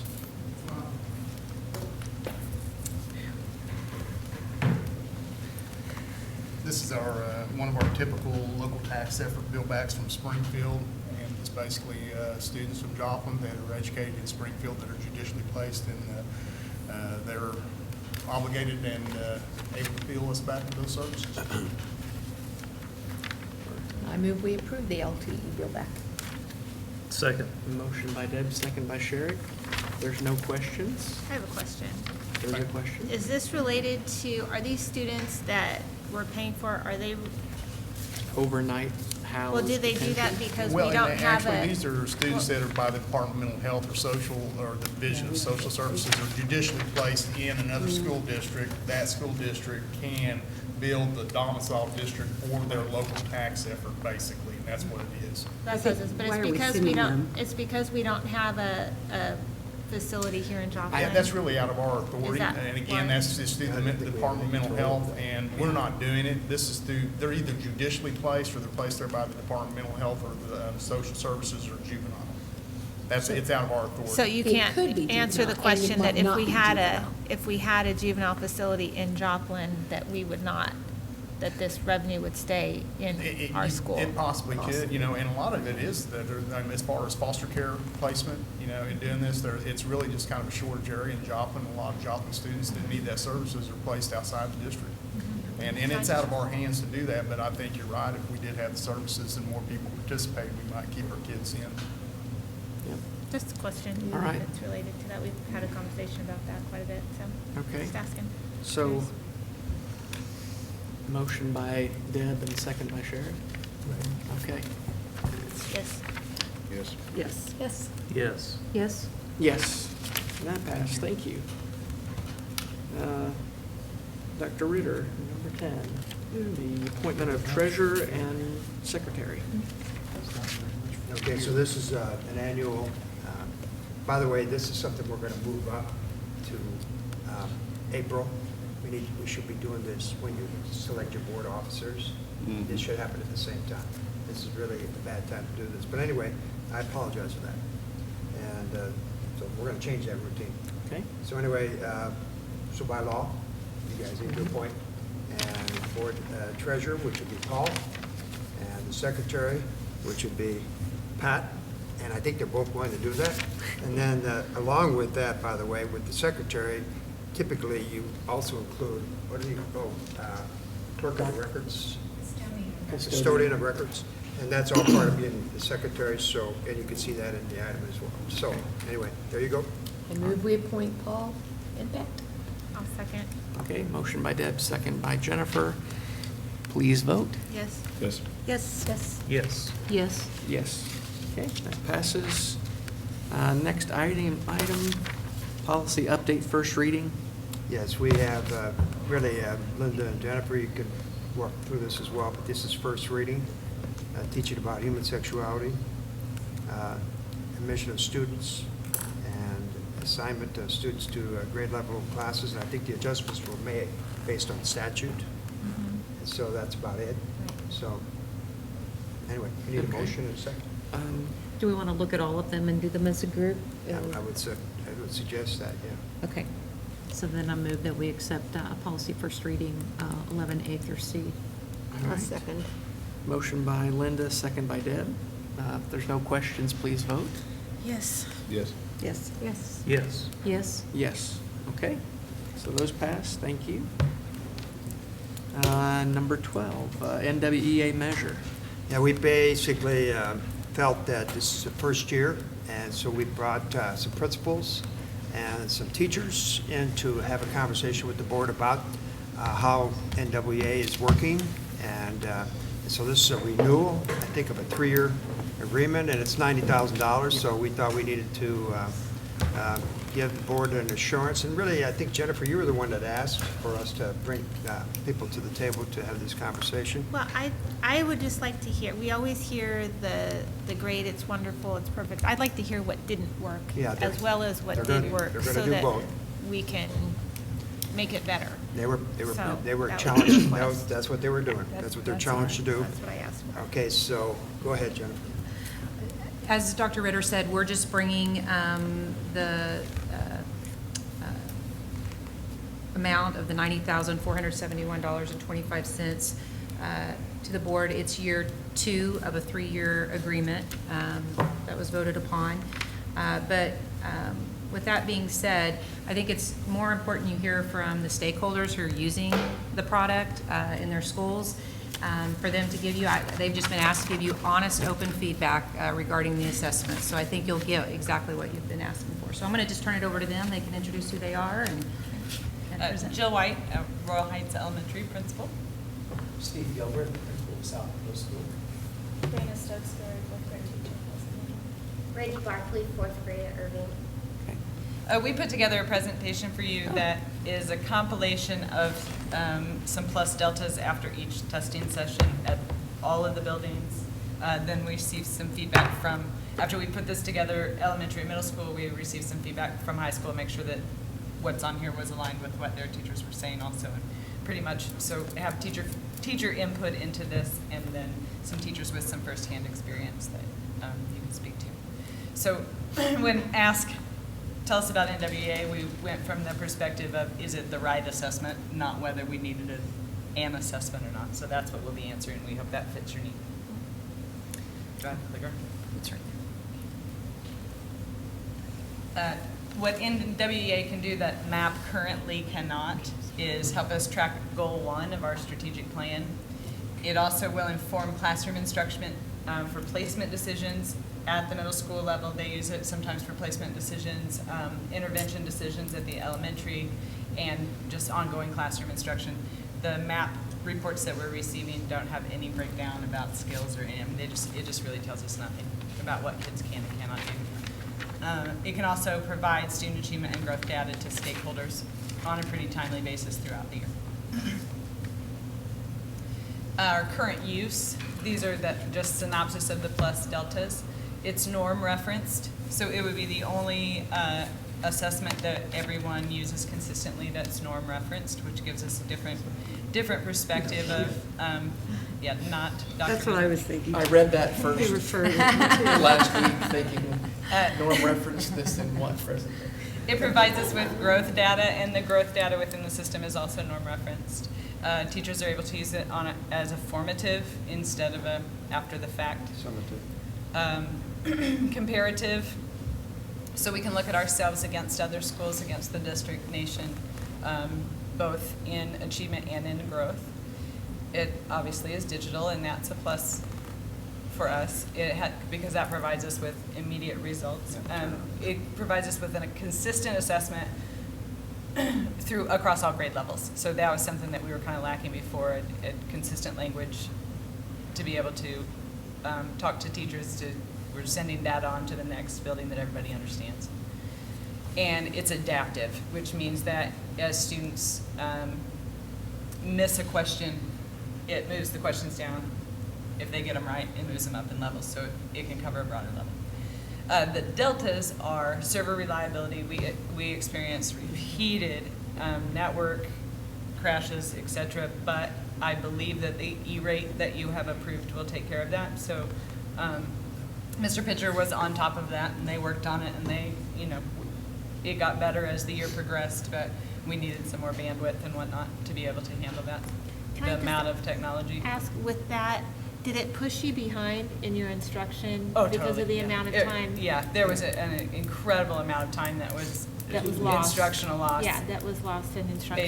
Based on some That's of what those I things that heard, happened. so. Absolutely. But we think that we'll have that taken care of, right? Good.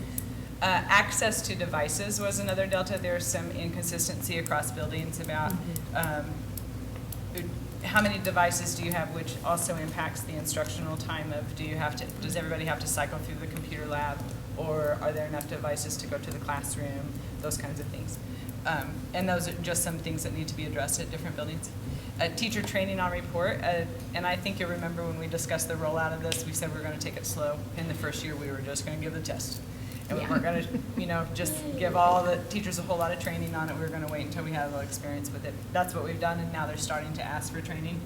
And I believe there was a training session today. Yeah, we actually had it, and I'll have these two ladies, they both attended the training day, so when they speak, they can kind of speak to that, how they felt that went today as well. And so. there are additional ones that are the first. We also have another one that's August. already paid for, that would be in August, and based on teacher feedback today in the meeting, they gave what they felt needed to occur in that particular training, and that's what we will provide based upon teacher feedback. Another delta is who is assessed. I think that you'll see particularly kindergarten and first grade teachers just say it's too much for their kids, it's too long, it's not developmentally appropriate.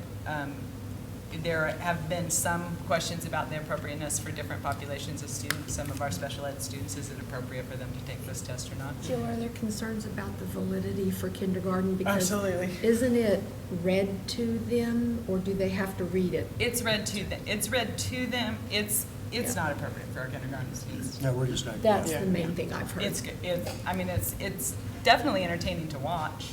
Yeah. But yeah, it's not. There are definite validity issues with our kindergarten. And does first grade feel the same way or not? So K Pretty and much. one would choose maybe something else? Yes. Okay. Which subtests are given, and then the student time on test. And those aren't things I can speak to specifically, but I think that's something we can have teachers start to inform us about what's absolutely necessary. What are the essential pieces? There's an example of an elementary average minutes on test and what we're currently taking. So if you'll see 3 through 5 takes 80 minutes of reading and 40 minutes of language. One of the questions I think teachers are asking is, do we really need that language? Is it informing us about things that are critical, worth that amount of instructional time? And Jill, is that twice a year or quarterly? 3 times a year. 3 times a year, beginning, middle, end? Mhm.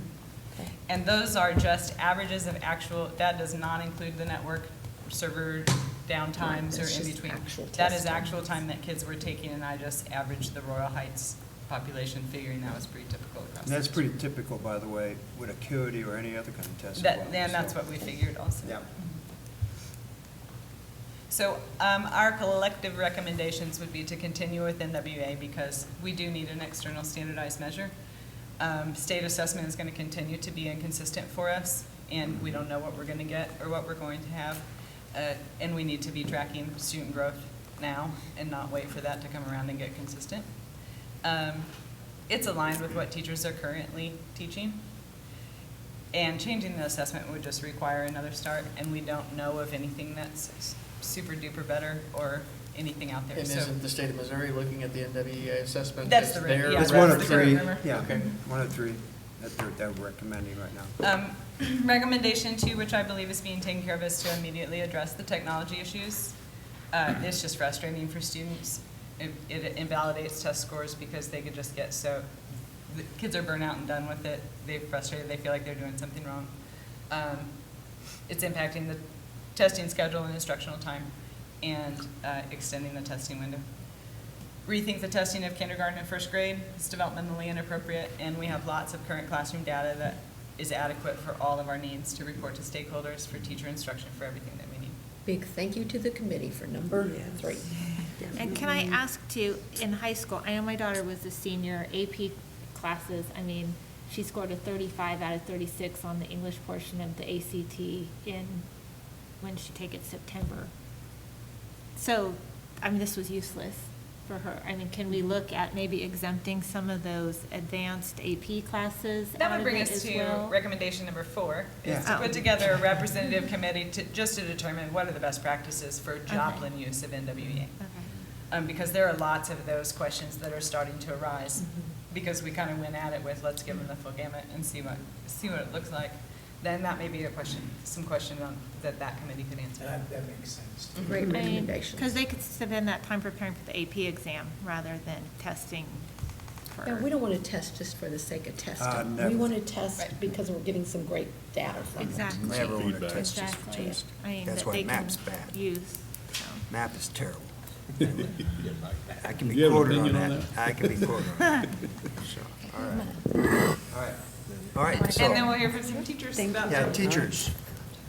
Go ahead. How was the Okay, training? I feel, we went to the training today, and like they said last year, NWA was just a data point. We didn't really know the purpose of it, what it was for, so I had kind of made my goal last year to throw myself into it and just do what I can, and I ended up loving the program.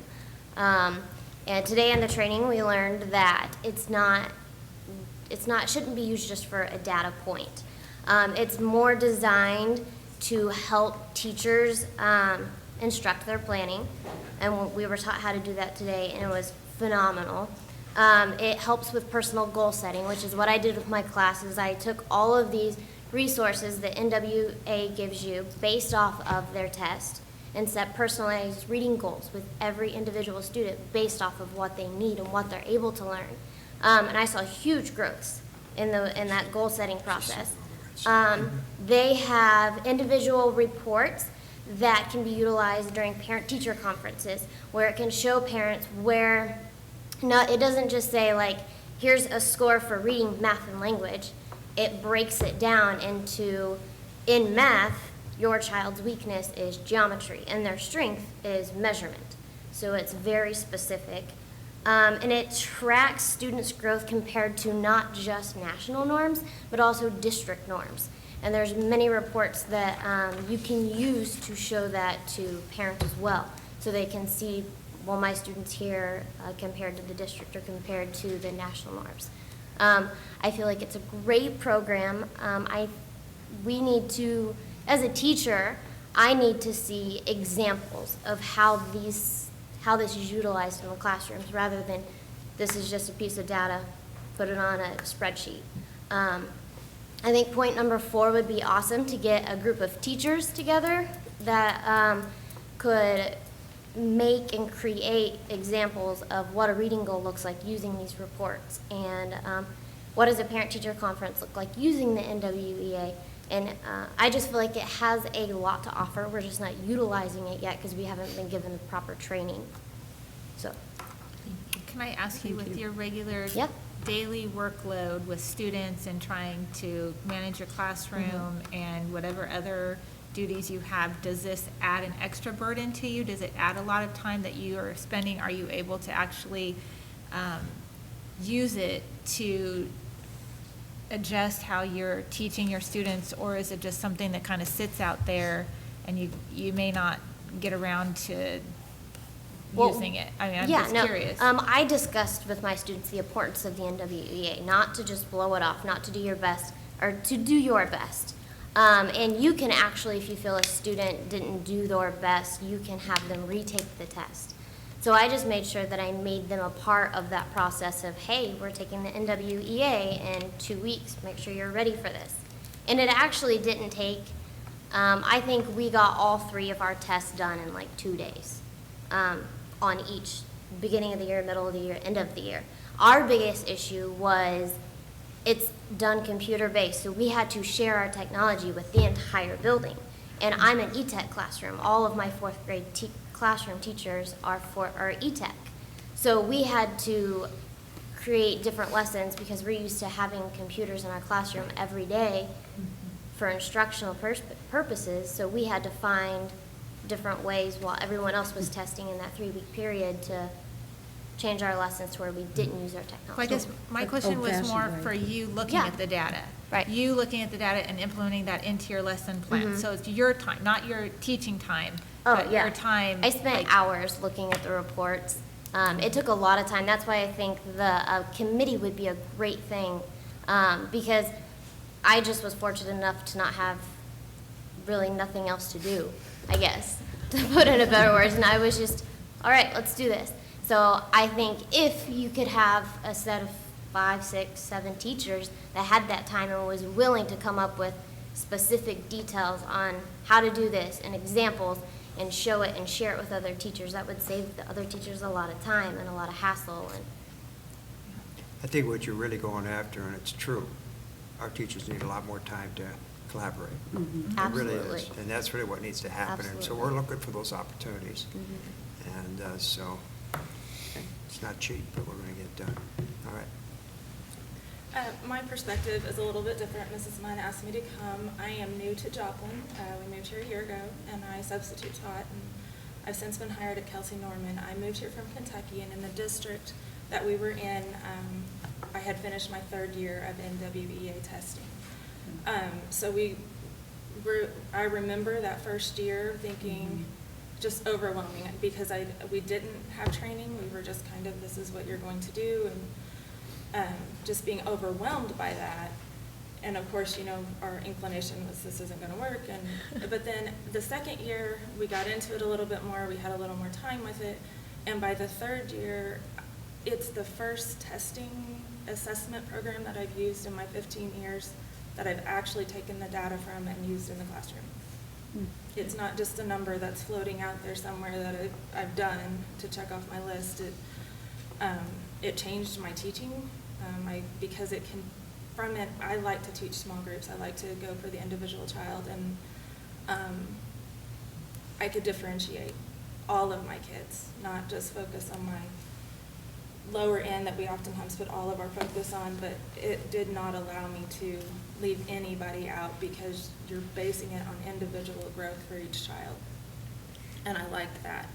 And then I could go to other teachers we would compare our data. And one teacher in our building just had phenomenal scores, and I went to her and asked her what she was doing. And I integrated a program she was using, and I saw my scores start jumping after a while. It just gave me a direction. You know, a lot of times we need to change what we're doing, but we don't know. And it gave me that direction. And it eventually, you know, some of us started using different curriculum that we had access to, but we just never pulled out of the closet and used. But it informed those decisions we were making. And something else I saw that I never saw before, the students were invested in the test. By that 3rd year, my 4th and 5th graders had taken it, you know, most of their time, and they were more invested. And I would frequently hear in my classes, you know, just those whispers of, oh, that's what that question was. Or they would come and ask me to teach them something, and I hadn't experienced that before. Because of that goal setting, they were invested and they wanted to improve for themselves. So we spent some time doing that. You know, and the biggest drawback is the time. The time it takes away from instruction. And then the time that the teachers need, you know, to use what they're getting. and implementing the changes or what they need for each kid in their classroom. So you made it through to the other side of the three-year implementation. Yes. What can you say about the time it took after your 3 years versus when you started? Was it half the time, or was It got better because 75% I of the had more time? time to work with the program. I'd had more time to talk to other teachers. I'd had more time to go online and look at all the resources that were available to me. We did PLCs using that data. We actually, as an intermediate team, we grouped our entire 4th and 5th grade we had our RTI groups, but then we went ahead and grouped everybody. So we had enrichment groups and just those kids that needed that reinforcement. And we grouped them, and then we were able to better meet those needs during that RTI time. Appreciate both of you working for Joplin. Yeah. Good job. Okay. So it's the administration recommends that the Board of Education approve funding for the NWEA MAP interim assessment for grades K through 12, because that's what the license we have for. So we can definitely look at the. One more question, Dr. Gilbreth? Yeah. Well, What's your feedback from the middle school perspective? From the middle school perspective, it was, I mean, just as Jill said, it was at the beginning, it was difficult just because of the network. Right. Right. We had some technical issues, a lot of data, Right. and But other than downloading that, I pictures think, and. You know, we definitely need a benchmark. And here's the thing, what we do not need to do is throw something new at teachers. Okay. We need to stick with what, we need to find something, stick with it, and make it happen. Okay. Because the constant learning curve is what drives people away. So my, still around, or is it gone? It's gone.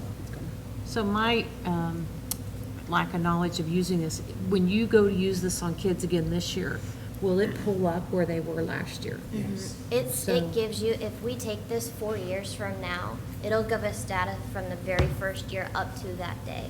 So they might have 10 points of data from 4th grade to 9th grade if we keep with the program. So how far into the high school are you using it? Algebra 2. So we have it through 12, but we don't really need it, or because it's only going to Algebra 2? Algebra 2 is the highest level it goes for math? It's not the highest math class there is, but as far as the credit, for get that 3 credits in math. For some kids, that's the highest credit. They'll take algebra, algebra. Yeah. About language arts, is it utilized further up to then? It's used 9 through 12. And helpful? Yes, extremely helpful. I think it helped us prepare for the EOC this year, and our EOC scores for English 2 were the highest AOC scores today. So I feel like that helped kind of differentiate my instruction, and I was able to collaborate with my ELC team and kind of see what we needed to do throughout the year, as opposed to taking one test at the end of the year. Good. Next year, we're able to be that kind of useful. Okay. So next year, are we going to continue to torture kindergarten and first graders? No. Or are we going to I think that's in give the them a That's based on the reprieve? feedback that they give me. If they say no, we will take it off the table I for think they testing. feel pretty strongly about that. So if we're not going just to a give it brief to thing. kindergarten first, do we adjust the price I would because need- we're not purchasing license? And that's what I kindergarten will first? have to get back with, Okay. I'll have to get back with the company, because it was a 3-year agreement, and so Right. I will have to make some phone Okay. calls and see what I can do on that. The real exciting thing about all this, by the way, is eventually when you master it, you start shaping your own assessments, weekly assessments, and you're kind of stretching that a little bit. It's really exciting when that happens. Really, a grade level team does that, or a department in a high school does that. It's really kind of an interesting and neat approach to that. So anyway, so I think this is just kind of a starting point. It's going to get very, very rich. So anyway. And the other great part of this is that you guys are empowered, and that's where the power should be. So thank you for what you're doing. So if we approve this and get a lesser price, it's not a big deal, but we need Right. to approve it for the full, so that you can. Yeah, we need to approve And would it. you like to make a motion that also includes with the caveat excluding testing in kindergarten and first? Well, I'm not sure we can we do need to that have the with a conversation contract. with the teachers No, first. no. If we pay for it, we pay for it, that's fine. But it sounds like it's, But we're not going to do it. We're not going to. we're not, We're gonna make renegotiate kindergarten contracts. we're not gonna make them first take it. I mean, if we can't change the price, I'm not concerned about that. I And just, that is K-1 teacher feedback. I mean, Okay. I just wanna make That sure. is feedback from the teachers and principals. As long as we have that, And, we're okay. and that's what I'm listening We to, don't is to really make need sure that it's not something that And they're going to do. one the department records. decides we're What gonna they do it wanna here, use and in another K-1? one says we're not gonna do it over here, and you've got kids on different paths in different schools. That- I'd like to take a look at the, Does anybody? like the I- AP classes too. I would be careful to try to not control this. Yeah. I think we need to Let's keep it just wide vote and open. approve No, we can We just need say to let that's our them- intention, I Yeah, think, is I that think you that's- look at yeah. it with the And I feedback would- you get, yeah.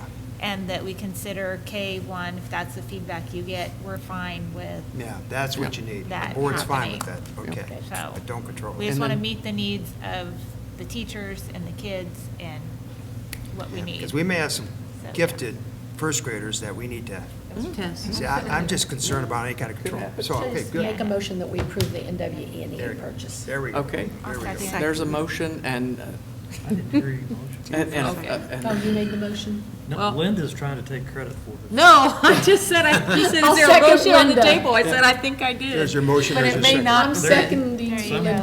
then. okay. It's late. Linda made the I motion. really don't care, but Deb I want seconded. I want it. So. And please vote. Yes. Sorry, Yes. Deb. Yes. Yes. Yes. Yes. Yes, okay, that motion passes. Thank you, congratulations. Good job, you guys. Thank you Hey, for, thank you for sharing. President Good job. Coker, need a Thank you 3-minute for your break. honesty. Okay, we are going to take a 5-minute break 5-minute break. for We're gonna fly through necessity. this. Yeah, we're going to get close to, I know.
so All right. large, we had a bell. Something in the microwave. Did you? Yeah, we had a bell. We only had 5 kids that my mom used to bill, because we were All all right, around. thank you, everybody, and Ours was a farm. next item up is number 13, the Envision math materials. State law says we have to be done by 10. No, it's 9. So we should all be in jail. Okay, I'm sorry, Jennifer, please. Bringing to you, these are just the math consumables for the primary grades with our math resource that we use through Pearson, and so, I mean, it's the Envision through them. And in the bid, the total cost is $42,289.87, and then they're supplying a little over $8,000 worth of free product in with that to us to help out with the pricing on that, so that's helpful. One of the things we will be doing as we move into this year is getting feedback from our stakeholders, whether this is something we want to continue to purchase in the future.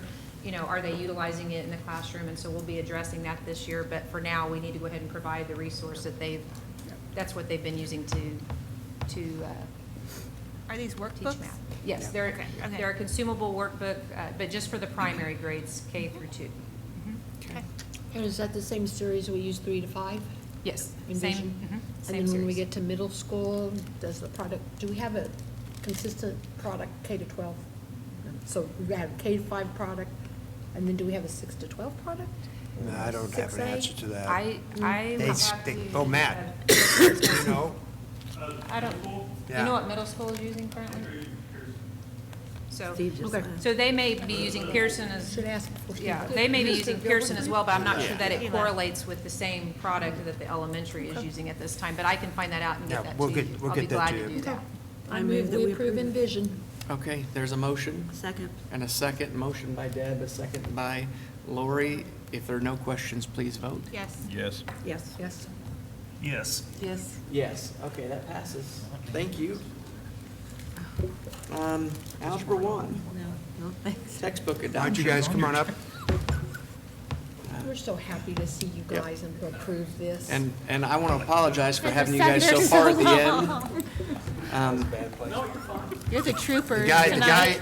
in the middle has Christmas tree lights in his room. He has the best room ever. Yeah, but I tell you, you know, I You trained do. you when well. I first walked in there, I was wondering where I was at, you know. Is it the zoo or, it was Christmas stuff. that's what it Yes, was. we enjoy it. Anyway, Come see it thanks for again. being here, you guys. Come see it again this year. Okay, talk to us a little bit about the textbook adoption. I'm Matt Harding, I'm assistant principal at Joplin High School, and I supervise the math department. Brought Amanda Smith with me, she's our pre-algebra section leader. Jim Whitney's our algebra 1 section leader. Our department chair, Brian Hancock, is at a beach in Florida, anxiously awaiting a phone call from us, so the more we wait, it's actually kind of a good thing. I'm sure he's not having fun. and No, he's- we're moving. Just put that out there. So Dr. Zaketa we had some discussions about what we need to take the next steps in math, and these guys have really worked their tails off for the last 5 years, finding resources and, trying to help kids and do the best they can. And we're really kind of thinking of what, from feedback we get from parents and students and their feedback, what do we need to help our kids out and to help them out. And so basically my job is to support them in the math department and get out of their way most of the time. And this is kind of what we came up to is that kids need either, not necessarily a handheld textbook, but more of an online version to take home, to where there's a consistent piece across all of our teachers. And I'm going to let them kind of talk more in depth about what they need directly in their classrooms. So either of you want to jump in? The main reasons why we would like it, number one, it gives the kids practice. Our online text ran out last year, and then we're out of practice. So we have to sit and write anything that the kids take home. We have to figure it out, give it to them, and then they take it home. So this would allow them to have something at home to practice at night with. Also, parents every year, parent-teacher conferences. We want a book. We want a book. This is out of our hands. We're trying to get one, but that's something that we hear all of the time. In Algebra 1, we give every student, we're objective-based, we wrote 20 things we want our students to know, and we take each objective one at a time, and any time a student does not score what they would like to score on that objective, we give them the opportunity to reach the score that they would like. And to do that, they have to go to tutoring sessions with us, and right now our tutoring sessions are basically on our own, so if they go to Amanda's tutoring session, or Becca Jakaitis's, or Bethany Schultz or somebody like that, they may get something different every time. This would give us something that we could have and everybody could use the same thing. And so if one of my students need help on Tuesday, another one needs it on Thursday, they're getting the same help. So those are the two main reasons why we would like to have it, unless I'm forgetting something. No, I mean, really, the book that we've been looking at, it helps because we're a tested area. They already have stuff that are aligned with our EOC questions, and it's already standardized and everything. It will enhance their instruction because that's one thing that we've been missing. The online component shows a lot of things that they don't even have to have the Wi-Fi at home. The online portion is offered offline. We can instruct, or we can give that to them and assign it to them, and then they can go home right then, and it will be right there for them. There's also introduction videos for every module. Every module has a real life scenario, and it gives the students the why and why they're actually learning each little module instead of you have to learn this for the EOC. No, you're actually going to learn this because it's going to help you later on in life. And I know that for sure from my pre-algebra classes because they really don't like math. So when they step in and they actually see the why, they're going to be like, oh, okay, this is why we're actually doing this, and I can actually grow in the math. The videos that they have online, they have them in different languages as well, so that'll help our other students that aren't so efficient in English. They have a personal math trainer, and it also helps and pushes the students, so it helps the students that are further behind on the material that they need to catch back up on, and it also helps the kids that are already excelling in the class and helps push them to excel them further in their learning instead of us having to, look for the resources to enhance their learning. So there's a lot of components. It looks really good. And also our resources that we already use, we can dump them into this program. So things that we're already using and implementing in our classrooms, we can put right into the program. So. And from observing the math department, what I learned is, we'll have 5 Algebra 1 teachers teaching the same objective, but they're all teaching it a little bit different because they all have their own styles in how they're teaching. And what was lacking a little bit is having a home base where everybody can start from.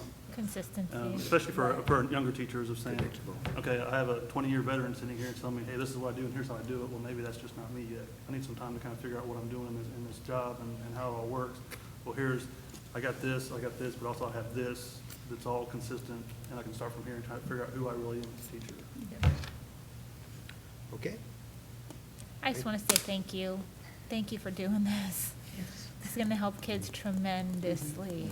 I keep hearing from teachers and parents, please, let's get to this. Give us books. Yep. Thank you. Good job. Thank you. Happy to make the motion that we approve Algebra 1 textbook And I will give it an amen. I will Okay. second that. Motion by Deb, second by Jennifer. Questions? Please vote. Yes. Yes. Yes. Yes. Yes. Yes. Yes, that passed. Congratulations. Thank you all. Thank you very much. Thank Thank you for waiting. Yes. We know They you're didn't not have anything teaching else to do tomorrow. tonight. If you were teaching tomorrow, it'd be a We're not different done story. No, I mean. Hey, Carrie, sit here a second. can We have some flex time tomorrow. We got the tinting of the windows. How many square foot? We can got you the tint? window tinting of the classrooms. And Mike's going to help us with this. And maybe we can go real quick with this. Real quick. Yeah. Well, it's been asked for by teachers since the building was built, so. Even before, I think, when they saw the pictures. Okay, so So we have an action item to approve a purchase. We have shifted from blinds to tinting, and the good news about that is we won't have to come back for any more money in the future. Tinting's much cheaper, and we have competitive bids before you, low bid approval. They've already done some of the windows with this product on Franklin Tech on the east side, so it's already in use and effective, so we're just asking for your approval of the bids. Is it on the inside or the outside? It's on the inside, and they actually take the trim off, Okay. put it over, and then the trim, so there's no loose edges. Okay. What is the life of the product? Have they? It's the warranty, I believe, is for 20 years. 20? For And- tinting? Wow. And Tinton Moore is local, right? I was just Pardon me? gonna ask that. Tinton Moore is local? Yes. The local company, yep. We can get a lot more coverage too with the tinting. In fact, I think we're very close to getting the the highest need roads in the building, is that right? Yes, I've committed to Carrie that if this does not get everything, we'll fund it out of facilities operation, what little's left over. So we'll not be back for this. This will take care of the needs. Yes. Okay. Well, I so moved. All I right. second. Motion to spend by Chris, Chris and second by Deb. Questions, please vote. Yes. Yes. Yes. Yes. Yes. Yes. Yes. Thank Okay, you, Karen. That passes. Thank you, Thank you. guys. All right. Security fencing around modulars. This was requested last meeting that I do some homework on this and bring it back to you. It was kind of in conjunction with the Irving demo. So I have, we actually had some recent work done, and these takeoffs that I've done, I went and measured all the sites. And I always round up on all of mine, so I don't ever have to come back for more money. So just keep that in mind. I believe it'll come in a little bit under this, but until we get bids, we just don't know. But it's to do the work at Kelsey Norman, Columbia, and Jefferson, and put in gates for access for people and mowing equipment. And this would all be done before school year? Hopefully, yes. If approved, we would, now this currently is not part of any pre-approved capital budget, but I don't believe we'll need any more funds than have already been approved in the capital budget. I believe there'll be savings on the, again, when I estimate these projects, I always try to estimate a little high, so I anticipate we'll have plenty of savings within the existing budget if all the items are approved to still do this as well as those, so.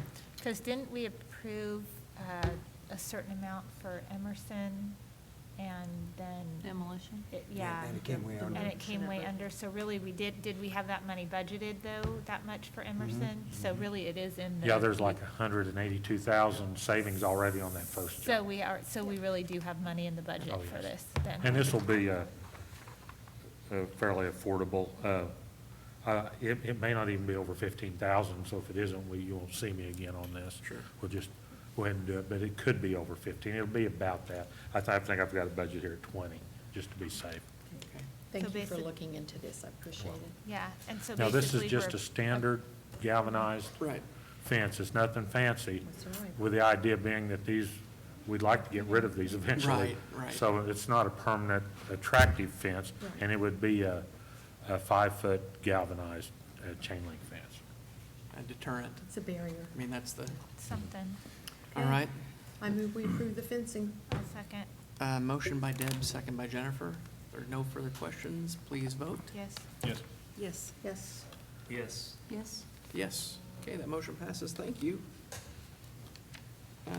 Now, demolition of Irving parking lot. This is the same exact thing that you had last meeting, which you tabled until we made a determination on the fencing. Yep. So you wanted to visit that fencing issue and then revisit this, and so nothing's changed from the previous. We took sealed bids, and this is for the demolition part. There would be an additional expense for fencing after the demolition, but we feel like we're right on budget with this one. We had $100,000 budgeted, and I believe this one's for 82, so I think we can get the fencing in for the remaining dollars if approved. And the bid was extended to be able to include our approval tonight? That's what they would, yeah. Yes. Yeah. That's what we told last time. Okay. Any questions? At the risk of extending this meeting, is this more important than ordering a bus?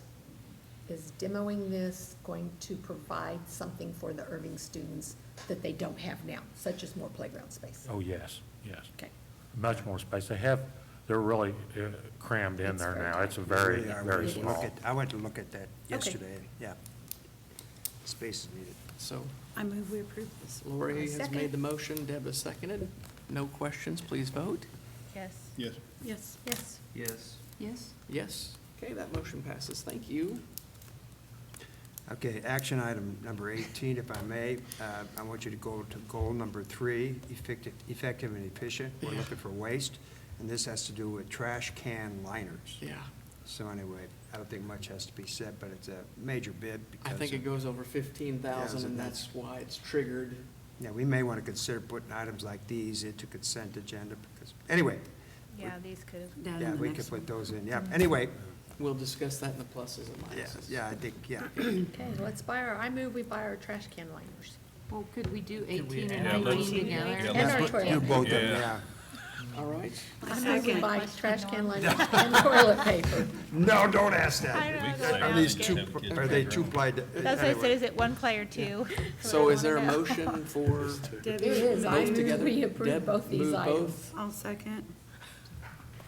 Lori, second. Please vote. Yes. Yes. Yes. Yes. Yes. Yes. Yes. Thinking white. So that motion passes. Thank you. Okay. And that's following the procedure, so, I mean, there wasn't anything wrong with it, that's just how the procedure was set, so. Yeah. Next. Oh, you made Marketing it to the services, end. Mark's here. You made it to the end. Good evening. Mark's been here this whole time. I need to preface this action item before we go. Franklin Tech's kind of two different schools. There's the high school, the secondary, then there's the adult side. The adult side, we both have separate budgets completely. And for every dollar the adult spends, we have to generate our own money. So in order for me to pay bills, I have to market for students to get the money to pay the bills. So that's one thing there. Now, in this particular deal, I worked very close with Paul Barr. He wanted to make sure that we, both of us, I guess, together in this, got, make sure that it was transparent and that we followed board policy. And we developed an RFP and put it out there, and that's the results we got.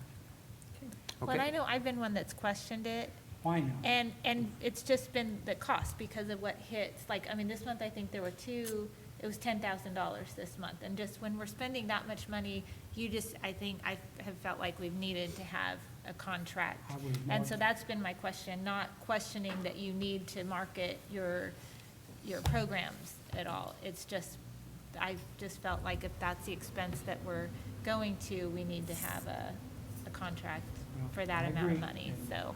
We sat down and got this going to make sure it's So this is for good the for the full year? district and save money. Now, are the numbers steady, rising, or dropping on the education that Enrollment. this is advertising for? It's increasing. They developed a new system.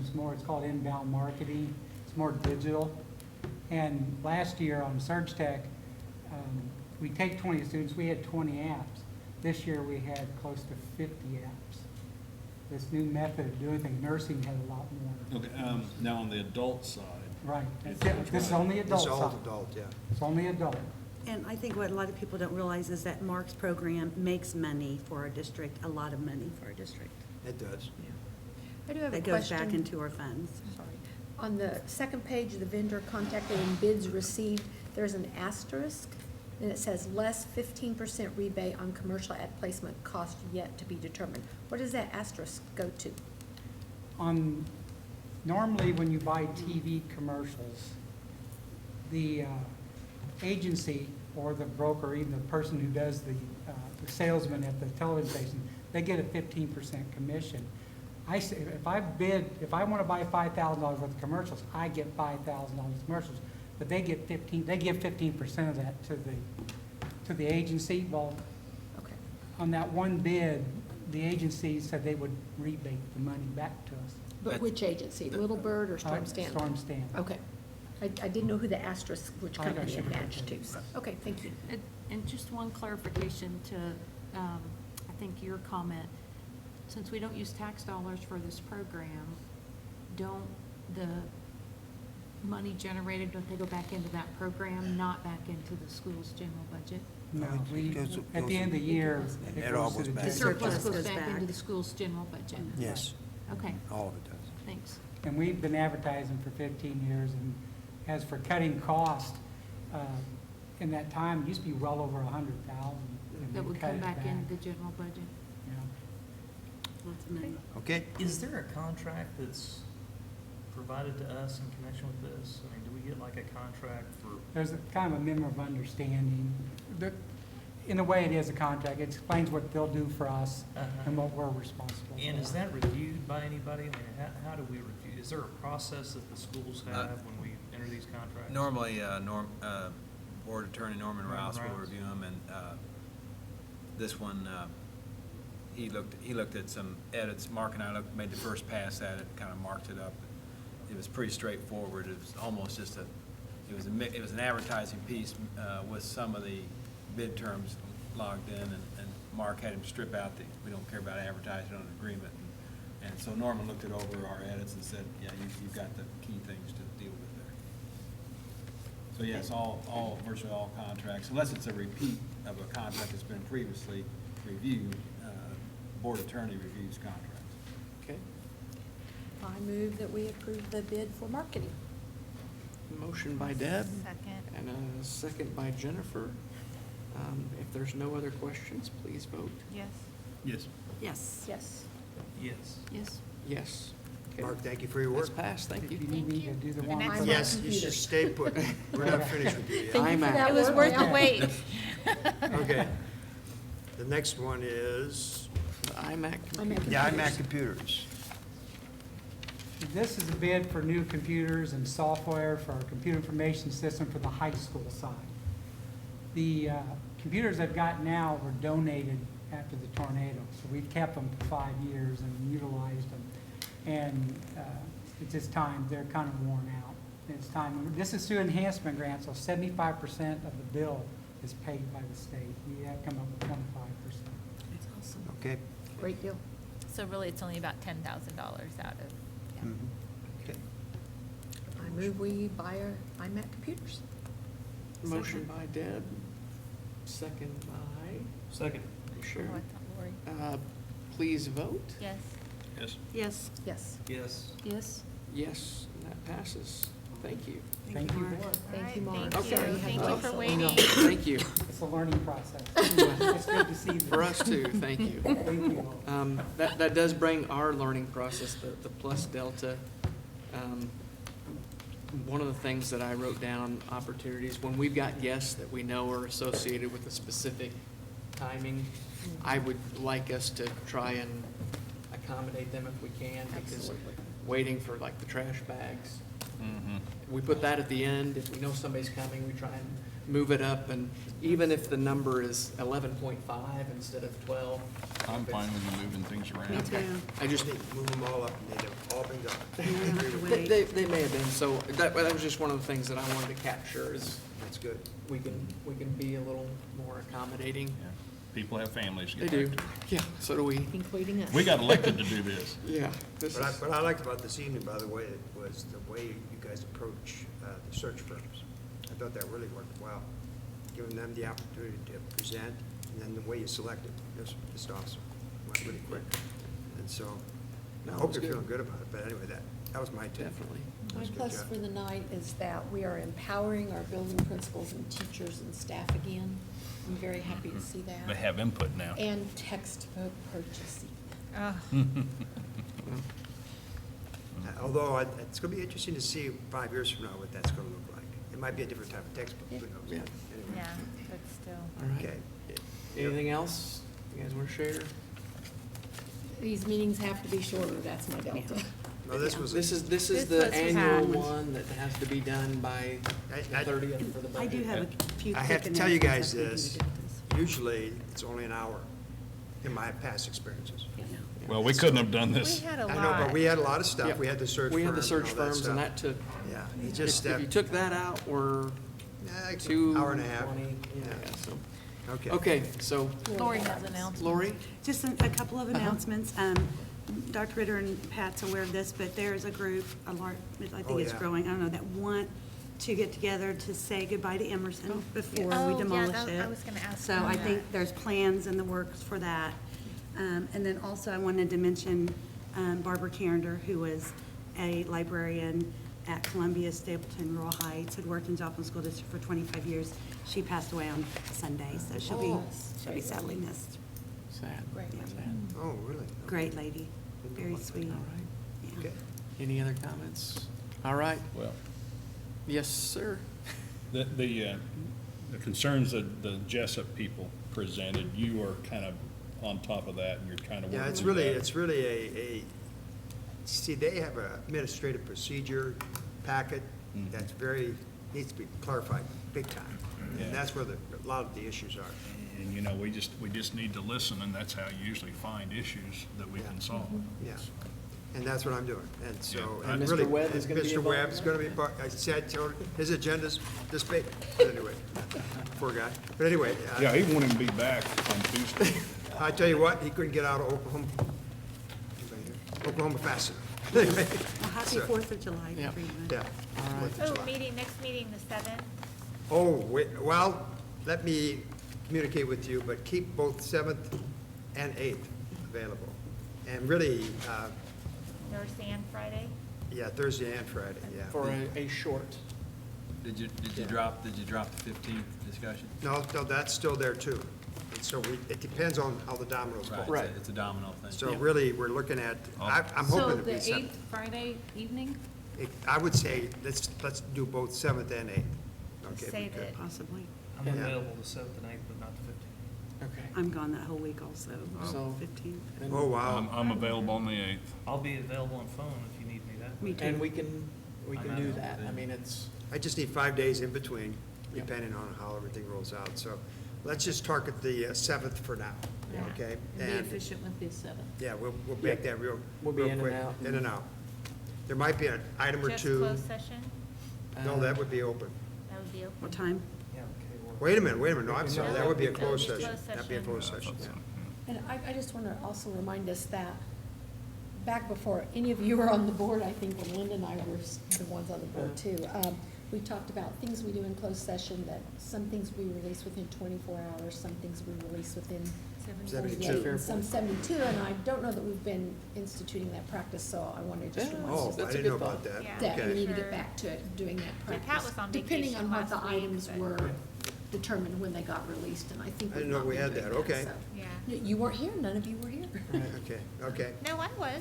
Oh, were you? Jeff and I were. yeah, and Yeah. we talked about It was putting it last at the year. Kind of a bottom clarification. as like a Yeah, footnote of, and they were this here. can be released in 24. Right. When we took the notes, remember seeing that when you would get Yeah, that? there was a It box the- we could check, and Yeah. I think we kind of got away from that, so No, if we could it's- get back it's to a good that, plus. that would be I need great. to learn on that one. Good Okay. for our Well, transparency. Because some things we don't want to wait to No, I understand that, share. I just want We've to, got good news. yeah. Okay. Okay, I'll thank make you. a motion that we adjourn. Motion to adjourn from Deb. Second that. Second by Jennifer, please vote. Yes. Yes. Yes. Yeah. Yes? Yes, that passes. You,